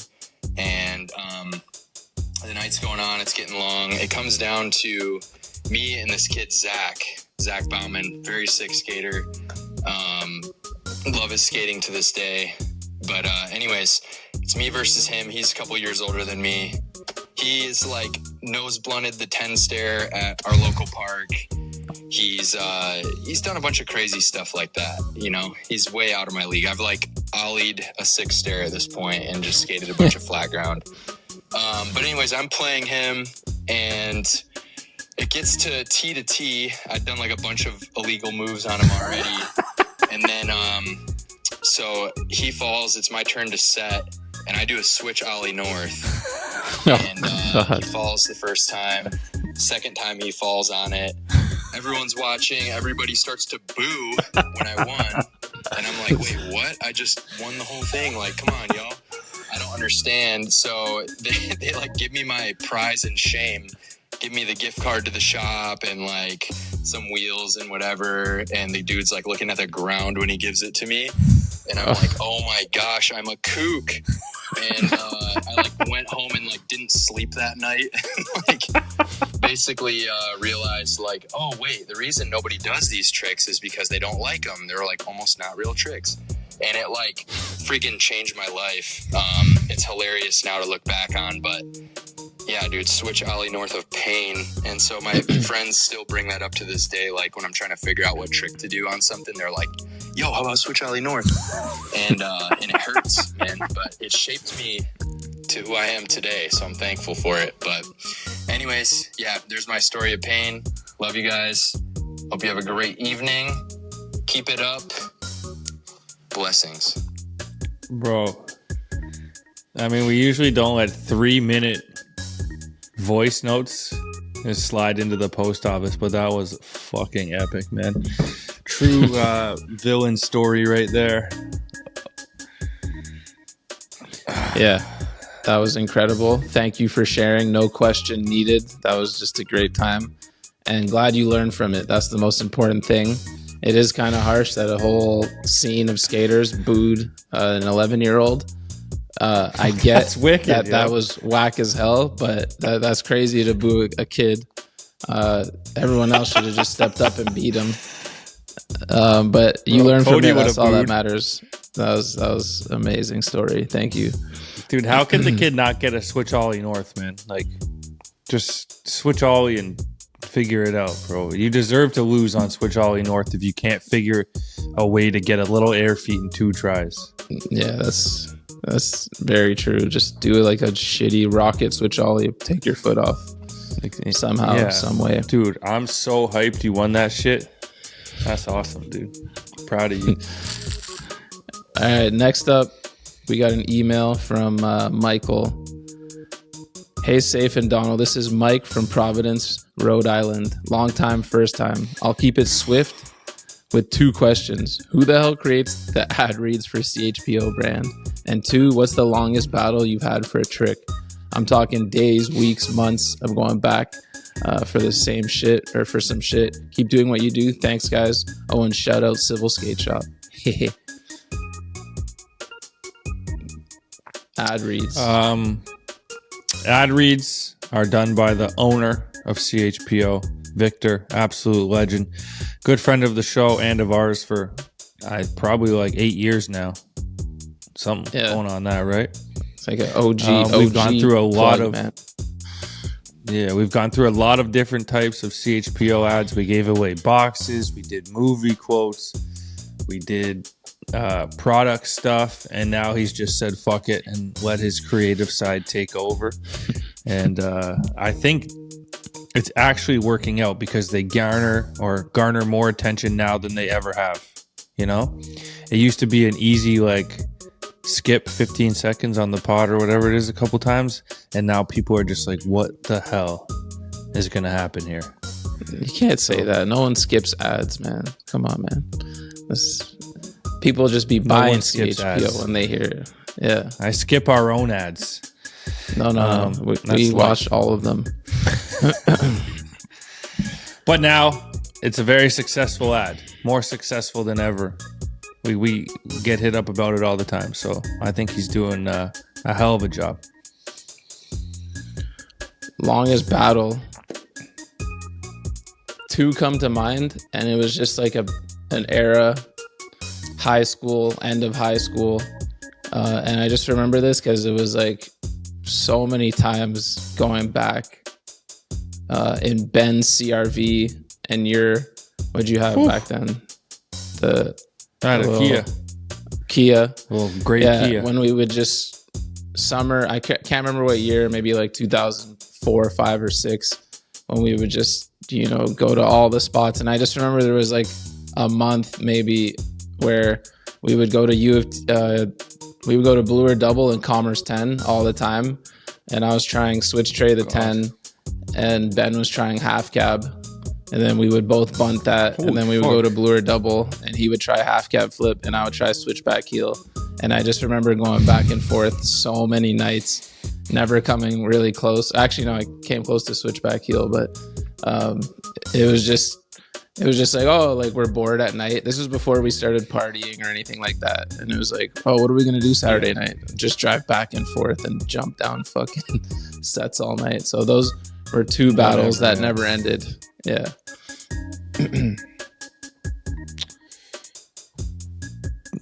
I can't even think of like a long battle. I can think of like in a day how long I've tried. When I switched backside flipped the wall that was in social withdrawal over by Ryerson, that took forever, like multiple hours. Switch flip St. Denis took hours. One of those ones where I thought I was going to run out of pop, but didn't somehow. Nice. Yeah, I usually That's don't always go a good back. feeling. And if I can't do it in a day, I'm pretty much done with it. That's about it. There you go. I have to go back to get a trick in Detroit on the out ledge.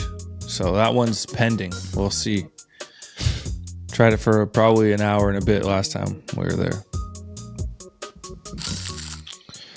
All right, next up, we've got an email from Norby Guerrero. What's up, guys? Sent an email yesterday, but thought of another question after watching some Dylan Jabe clips. I'm just curious if you guys think he might become the next Man-Am. I feel like I've been watching him skate forever and haven't seen him go pro.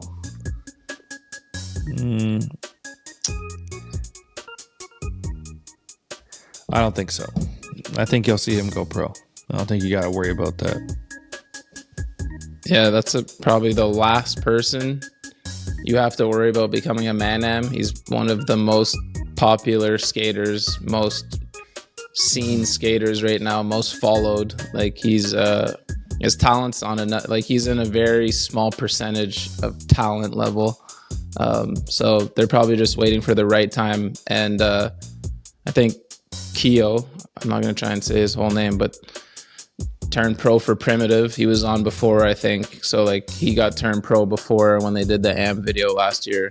So sometimes you have to schedule those things out, right? So I just think it only made sense to turn him pro first, wait a little longer, and then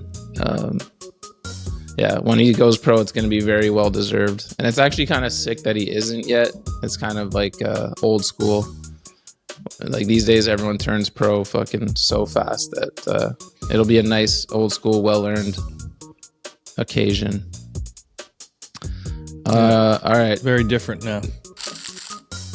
Yeah. Next up, we got a voice note from Matthew, the shooter. This is Matthew, the shooter from San Luis Obispo, California. I'd like to defend Ryan Sheckler from the frequent accusations of committing the biggest bunt in history. First, a definition. From your show, we've learned that a bunt means attempting a trick with no realistic chance of pulling it off. The most common forms of bunting include flicking it away immediately, not trying convincingly, or never showing up. Well, we've all seen the footage, and none of his attempts fit the definition of a bunt. He committed each time, sometimes landing perfectly and getting tossed because of the impact, wheel bite, or bent truck. So based on the footage, he showed up, committed, and had a chance of pulling it off. Personally, I feel that each try is more impressive than if he had actually landed the trick. Each walk up the stairs to risk another career-ending injury takes bigger balls than rolling away from a perfect landing. So I look at those attempts as multiple non-bunts. Now, he did make a false claim, but this lie was not as deceitful as the numerous published magazine photos, ads, and covers of tricks that were later revealed to be bailed. I would give him probation for premature celebration, with time served for the beatings he took at the bottom of the set, and all of the shit he's been getting since his bluff was revealed. Now, I've never personally met Ryan, But I'd like to stick up for him because when I lived in New Orleans, he came through a couple times for demos that helped raise money for our local DIY skate park. At one of these events, there was a table full of local fundraising merch for sale, and he bought the whole stock with his personal credit card and then product tossed all of it as an additional gift to the community. So Dono and Seifa, how do you feel about this false claim? Does it fit the definition of a bunt? Congrats for another awesome season. Shout out to Antoine and Richie for making it extra nice. And what up to fellow local bunt hole and post office star from last episode, Ben. Yes, shout out your homie for sure. Wow. I'll keep it short and sweet. I agree with everything you said, but the bunt comes in the lie. The lie is the bunt. Like, that's why he gets ridiculed. The attempts were insane. Like, and we're both fans of Sheckler. We're not like haters by any means. Huge Met him fans. actually at the Glory Challenge. He's so nice, and that was probably, I think I said the highlight was just watching him skate in person and actually destroy it. Everything he's been through physically and stuff, surgeries, like he's a certified legend, but I know the Phelps pressure just got to him, and I don't think anyone like calls him a clown for anything. It's just fucking hilarious. How are you not gonna laugh at that? And that's all that was. But he's a legend, man. It's nothing serious. There's no serious hate, but that time served and all that. I like that attempt to protect your boy, but he's gonna get clowned for that for forever because it's well deserved. That shit was hilarious. Yeah, shout out the shooter. Came in with a very professional voice note, made some great points. While the actual backside flip is definitely not a bunt because he landed on it. Your definition of a bunt is spot on. Claiming that him continually trying it is more impressive than landing it is probably one of the most insane takes I've ever heard. Because then you would just have people out there trying things and not landing them left, right, and center. But it's not a bunt. People say that because sometimes people don't really get what a bunt is on the show.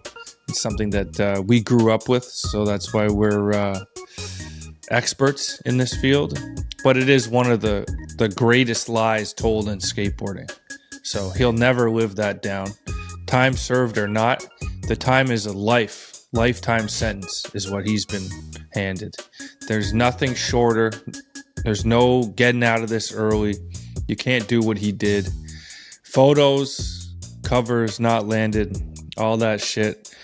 Doesn't matter. This is sticking with Sheckler forever, and we love Sheckler. And I love that he lied about it, man. Good for him, dude. He just said, fuck it. Tried to make it work. Didn't happen. Here we are. That was the confidence. But great email or voice He note. thought he was going to go back and do it. It was the not funny part. Is like, I like the confidence that he thought he would get it done and then it would be like his ender in the Plan B video or something. But if you're just trying to say that the lie is not a bunt because he tried hard, the lie is the bunt if we're going with the looser definition of a bunt. The attempts were not bunts, but anyways, appreciate the email. Should write in more often. All right. You want to do one more or you want to save it? What do you think? One more call real this quick. week. You got time for one more? All right. One we more. got Andrew Hartman voice note coming in. Let's take a listen. Drew from Buffalo here. So this is why I love you guys. Not only can you dish it, but you can take it as well. Pause. Seifa, apologies for the length of my Buffalo rant. I was still coming off of the Patriots loss and I was in my feels. But all of your retorts were extremely well taken.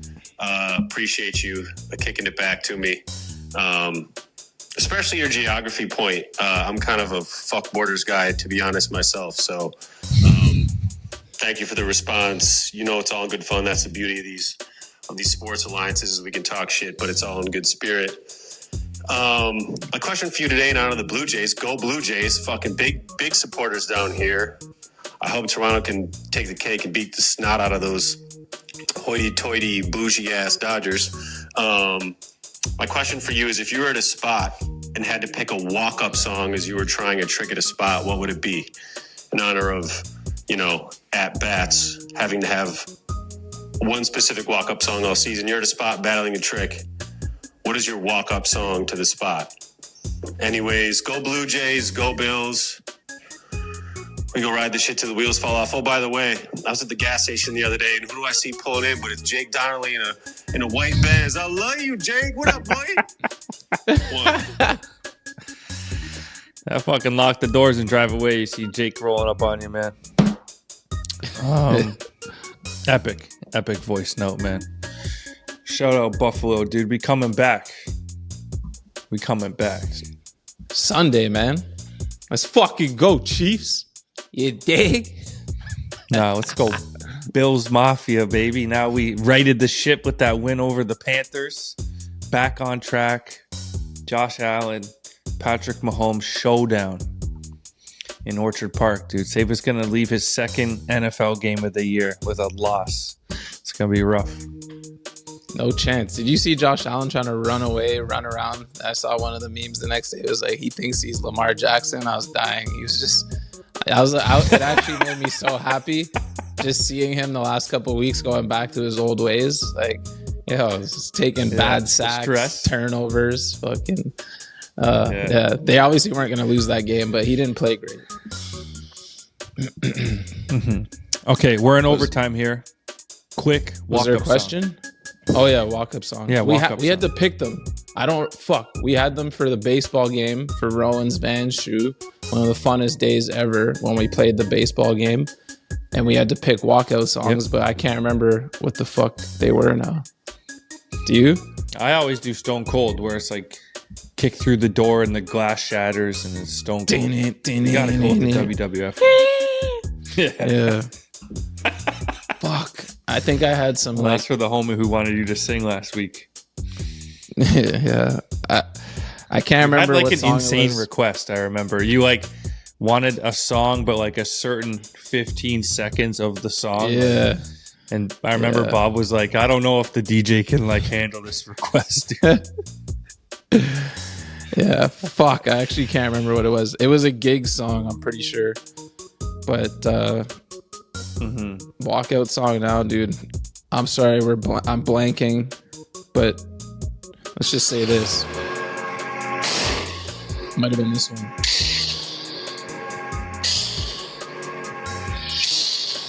Wait.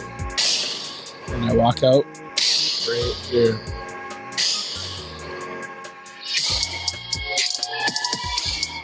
Yeah, you know what I'm saying? That's how we live. All right. Ultimate Gangsta, Gigs and 2 Chainz. All right. Let's call that my walkout song.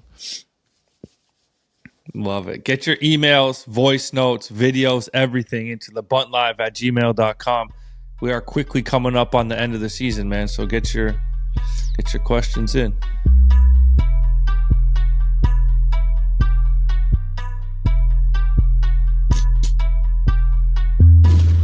This is The Rundown, the Skateboard World source for sports, brought to you by NFL Canada.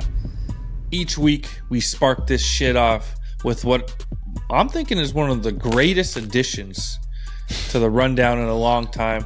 The Survivor, me versus Safa. And I got bad news for myself, great news for Safa. I went out on a limb. Watching Joe Flacco in person with Jamar Chase doing their thing. I thought for sure they'd beat the Jets.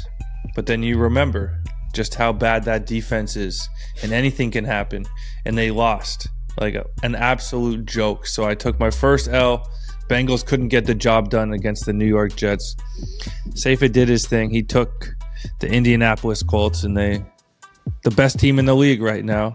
And I don't even know if it's close. We'll need to see them have a good test, though. But so the score is 2-1 now. Safa is inching closer. And this week, I'm going with the Detroit Lions. Big divisional game versus the Minnesota Vikings. Safa's happy about this. His main man, JJ McCarthy's back. Thinks it's going to make a difference. JJ's actually worse than Carson Wentz. So no chance. That's how bad this is. And Save is going with the Rams versus the Saints. Spencer Rattler finally pulled after just weeks of less than mediocrity. And I don't even know who the next guy's name is. It's like Hugh or Shu or something like that. Tyler Could be Shuck. anybody. Shuck. Yeah. He's He's awful. Spencer Rattler was actually half decent. He was better than I thought. He had a couple of good games. Kept them close in some games I felt they shouldn't have been in. But yeah, the Rams they have a good defense. It's about to be probably one of the easiest dubs. And coming off a bye. Probably they get trade Puka someone? back. Oh yeah, Puka's back. Yeah, light work, man. I don't know where the game is being played, but I don't even think it I think it's in matters Los at all. Angeles. It doesn't matter. They could play that shit in Scarborough and it wouldn't matter. In LA, The Saints need to do what's right and rescue Jameis Winston from the bench. There are lots of teams out there that should just pay Jameis Winston to play because he's more exciting and more fans will come into the stadium. Like Spencer Shuck, that's his name. He's playing Tyler. over Jameis Winston. It's Tyler Shuck. They could have Just both combine of them both play of their quarterback. names. Yeah, and it wouldn't help then. But anyways, that's the rundown. Survivor pool 2-1. Save is within striking distance. He's got the Rams. I got the Lions. light work. So was it last week? Maybe the week before. Whatever. We're always kind of talking MVP race in the NFL, and it's always dueling quarterbacks.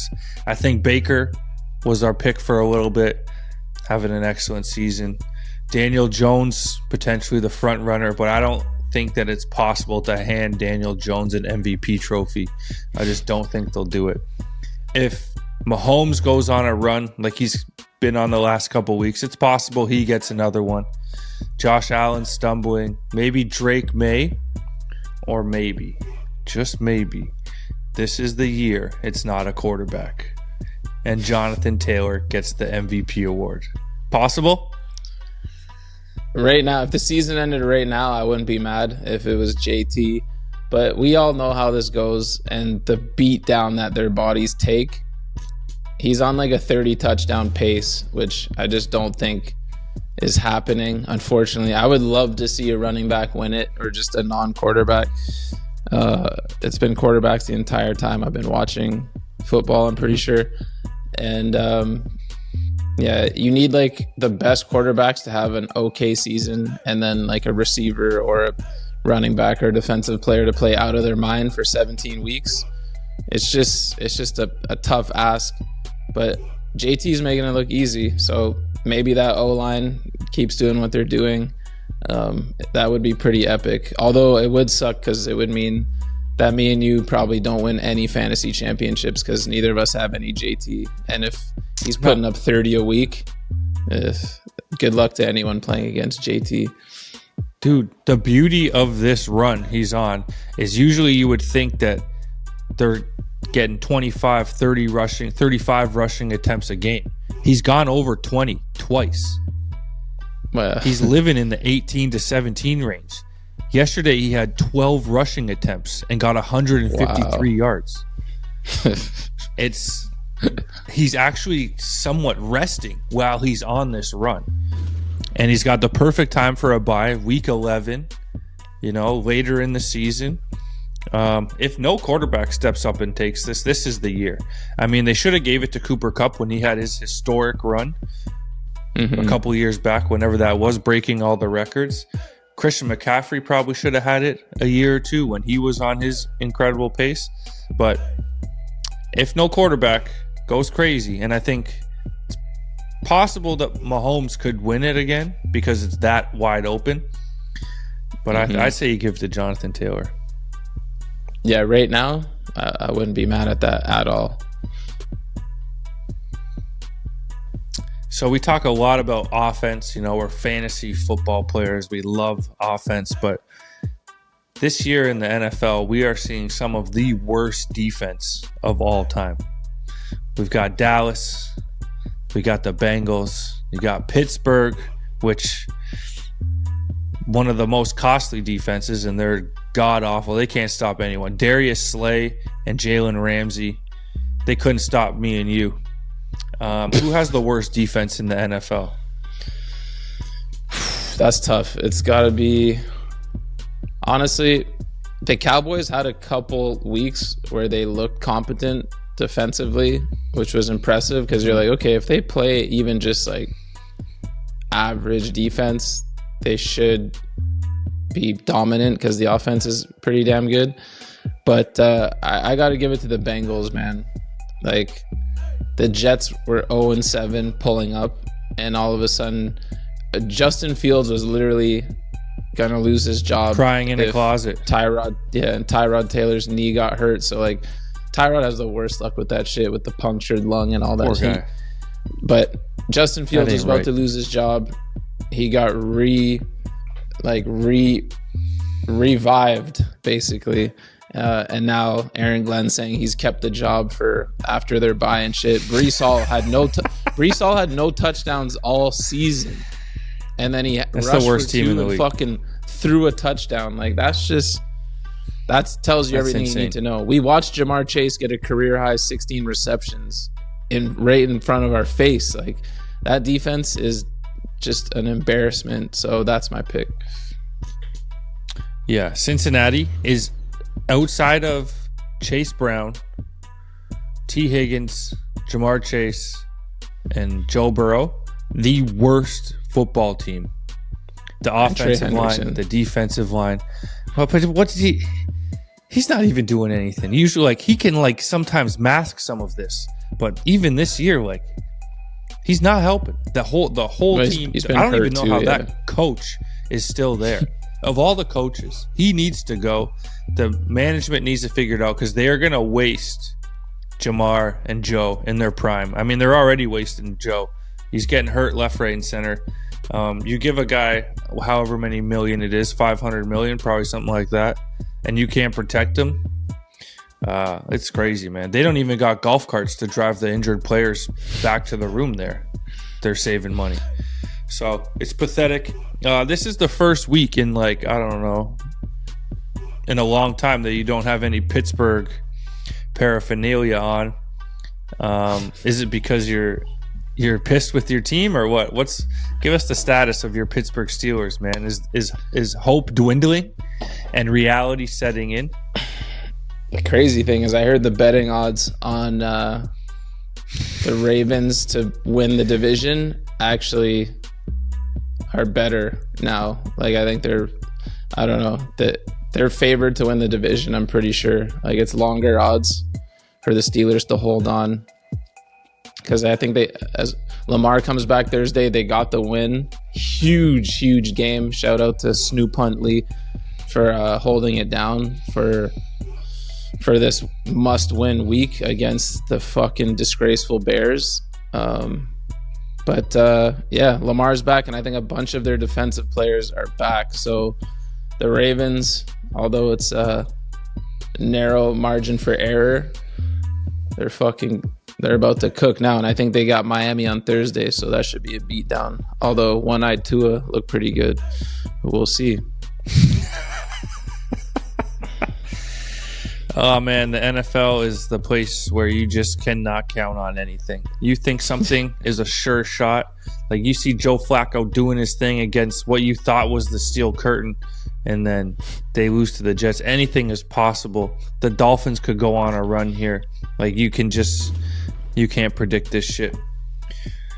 But one thing, we may be able to predict is that yours, and I think it's Ryan Russillo's nickname for the quarterback of the New England Patriots, is done. It's over. It's Drake May, not Drake Maybe, man. Talk about Drake May and what he's been doing. Yeah, that was Cousin Sal.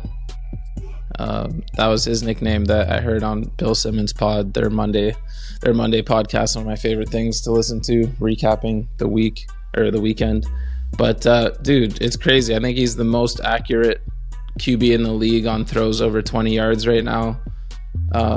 He didn't have a great fantasy day against the Bills, but he made all the big plays. Like, I don't think he threw a touchdown or ran for one, but like, that was his coming out party. Nope, all yards. And they have a real easy schedule. So if the Bills keep playing like this, take that loss to the Chiefs on Sunday, bro, I think they might be able to hold on to that division. But yeah, Drake May, man, I think he just got sacked 5 times by Myles Garrett alone, but he just gets back up. I think he threw 3 TDs. Like, I know the last few years, once Brady left, were brutal, but they didn't have to wait that long considering what some franchises go to, going from one quarterback to another elite one. They're in good hands, man. And Drake May, not maybe, is looking like a real one, man. Fun to watch. The crazy thing is they may have rushed Mac Jones out, you know, like he's doing okay down in San Francisco. Obviously you prefer Drake maybe, but their drafting of quarterbacks has been great. Like you said, their schedule, they got the Buccaneers in week 10, and then they got Buffalo and Baltimore towards the end of the season. But yeah, they could hold on to this. They could end up the first seed in the AFC. Like, it is crazy that the New England Patriots are back on top, man. Fuck New England, fuck Boston. Whoa! But congrats to them, man. Wow. Fuck From the a Bruins, Patriots dynasty supporter, that's crazy to hear. I will say though, man, that was yeah. I will say on the the Mac Jones thing. As someone who drafted him in the 10th round in our keeper league, who had all the hope in the world for him to be great, it was time for him to go. Like he had actually a good rookie year, but the drafting around that time was absolutely brutal. They put nothing around him. That team was god awful. The spending was awful. Yeah, the spending on all those tight ends, Jonnu Smith, Hunter Henry, I think were getting huge deals. Yeah, like it was insane. It was all in one offseason. Yeah, like when they sent him packing, it was time. And it's good to see him getting another shot with good coaching and amazing weapons. But I mean, it was New England's fault that they like took his confidence away and he really like became a shell of himself. But it was time to go at the time. Like they couldn't keep trying to run that back. It's possible that Mac Jones could be the next Sam Darnold, Baker Mayfield, where drafted by a team, spends a short period with another, and he could end up being a starter somewhere else in this league. Like, there are a lot of quarterbacks playing football on Sundays, maybe not a lot, but a handful that are worse than Mac Jones. 100%, dude. The Jets could, I'll just a quick glance, the Jets and the Dolphins could use Mac Jones. The Browns, Cincinnati, the Browns, the Saints, Jacksonville. Dude, remember fucking BTJ with Mac Jones last year? That's the jury is an elite receiver. The jury's still out on Trevor Lawrence. I don't know what to do with him, man. Yeah, Titans, it's too early to say. To do with him. The Raiders could use Mac Jones. The Titans is way too early to say. Cam Ward's gonna be the guy. The Saints 100% could use Mac Jones, and maybe even the Cardinals, man. There's a lot of teams that could use his services right now. Yeah, you mentioned his name. I just want to talk about him for 1 sec. Myles Garrett, at the beginning of the offseason, requested a trade, which I thought was one of the greatest moves of all. And then they offered the ultra bag, and that offseason money clouded his vision. But here we are. November's coming up. He's still in Cleveland. He's got the money, but he's still in Cleveland. If you could think of a dream spot for Myles Garrett, where does he end up at this trade deadline? Which I think is in 2 weeks or 1 week. It's pretty soon. What team early would he November, push over the edge? Damn, that's a crazy. You know who could use him? Fuck. I'm looking at teams and some of them are just god awful, where it's like you send them to the Cowboys, how much of a difference does it make? But a team, I don't think he helps. I think they need like 4 or 5 guys. Yeah. Dude, the Texans defense is already good. They need an O-line. The Chargers, I could be nice over there. Pittsburgh's defense probably needs more. Dude, Detroit, their defense is pretty good. Aiden Hutchinson and him would be scary. Buccaneers. I don't know, dude. Like, you could put them on one of the contenders, and that would take them over the top. But which one? I think send you them to put the them in New Patriots, man. England. Yeah, jinx. Oh. You know, put the fear of God in Josh Allen and see what happens to him on the field. That would be absolutely insane. I'm excited for that to be like a better rivalry, because it's always like one team was really good and the other was not. The AFC East has always had like a clear winner and 3 losers. So I'm excited to see 2 Titans go toe to toe, man. You know, Josh wants his get back, man. And then in the Tua era, they flirted with like pretending to be this like team, and then they're always just a first round exit. Yeah, scrubs. They are scrubs. All right, enough football. There's another sport that just started back up. What is it? Bro, the NBA is back, and I'm back as a fan. I know the last 2 seasons I've talked about not watching many games in the regular season and locking in the playoffs. Something got into me. I'm super jazzed. I don't know why I said that. I'm super hyped. Ball is back. And let's go over some of the main topics. See if you've been paying attention to anything. 1, Victor Wembanyama. I drafted him in fantasy last year. He let me down with the injury. He gained weight. He was training with Shaolin monks. He was doing all types of yoga and shit. He's looking a little more jacked. Apparently, he grew an inch or 2. Pause. And, bro, he came out and made Anthony Davis look like a fucking 11-year-old on the court. Punked him 40 on opening night. They're 3-0, number 1 record. I mean, it's early, obviously, but De'Aaron Fox hasn't even played a game yet. The Spurs, man. What do you think? Wemby. Mm-hmm. One of the youngest teams in the NBA. They got a bunch of young bulls on that squad. They're ready to play. I still listen to First Take, so I get a little bit of what's going on in the NBA. I heard about the Anthony Davis dismantling when Steven, what does Cam say his middle name is? Steven Anthony. He picked the Dallas Mavericks as his dark horse to make it to the NBA Finals, and then got absolutely embarrassed on opening night. Wemby's a freak of nature, man. Those guys don't come around often, you know. The size of Yao Ming with the skills of Kevin Durant. What more do you want? He's built for basketball, and that's about it. What else could he do? There's literally no other job he could have had in this world. Like, he's made for basketball. Yeah. It's actually imagine him working construction terrifying. Or working on a film set or something. He couldn't do it. He's made for basketball. Yeah, but there's a lot of 7-footers out there in the world that unfortunately aren't. The hell athletic ones, you know, are definitely built for the NBA. But he's just, I've never seen anything like it, man. He's swatting a shot on one end, going through his legs like 5-6 times, step back 3 and 1. Nerf ball dunks all over the place. If this is year 3 and he stays healthy for the next 10 years, there's a Dynasty 2.0 brewing in San Antonio, man. Very fucking scary. But what is that team missing?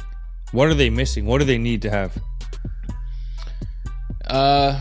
Well, they drafted Darren Harper, I think, 2nd overall, so he's playing off the bench right now. Darren Harper? Great. From Washington? Like the skater? No, that's what you said. Wait, is that not his name? I think that's actually. Let me fact check that right now. Did I just butcher my man's name? Oh, Dylan Harper. My bad. I got skating. My skate brain took over there. Dylan Harper, number 2 pick, beast of a guard. But yeah, they've got Fox out. What do they need? They had Chris Paul last year, which was great, and they needed a point guard, and that's why they went and got Fox last year. So can't really judge for now. I mean, a better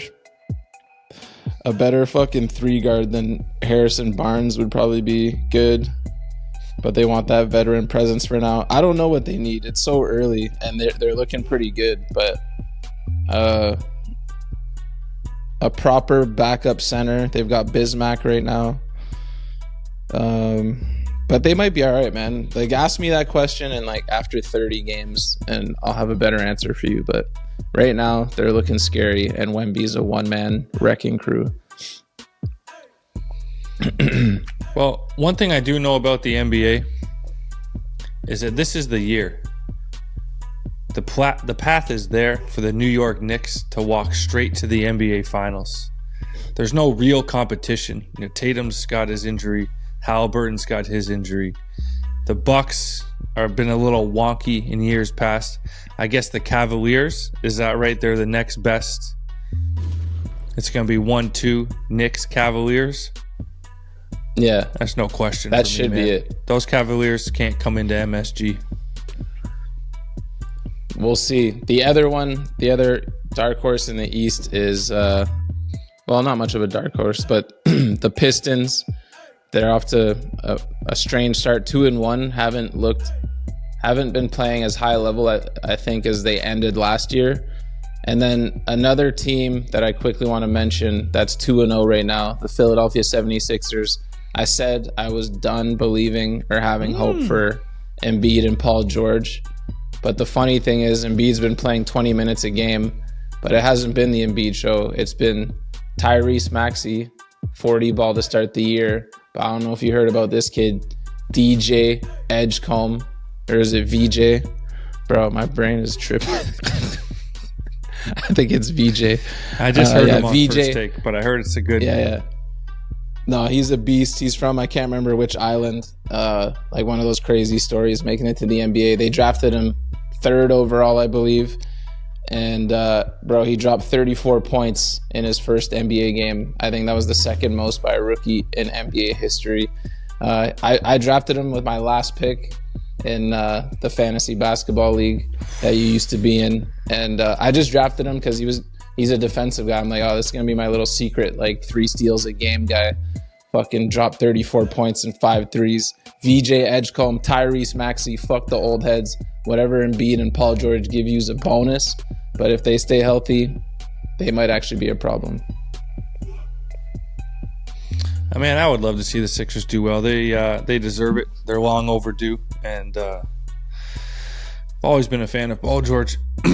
But in more important news, we have like 30 seconds to wrap this up. The Toronto Blue Jays are still in the World Series. It's fuck LA over here. We hate the Dodgers. We hate the goddamn Dodger fans in the group chat.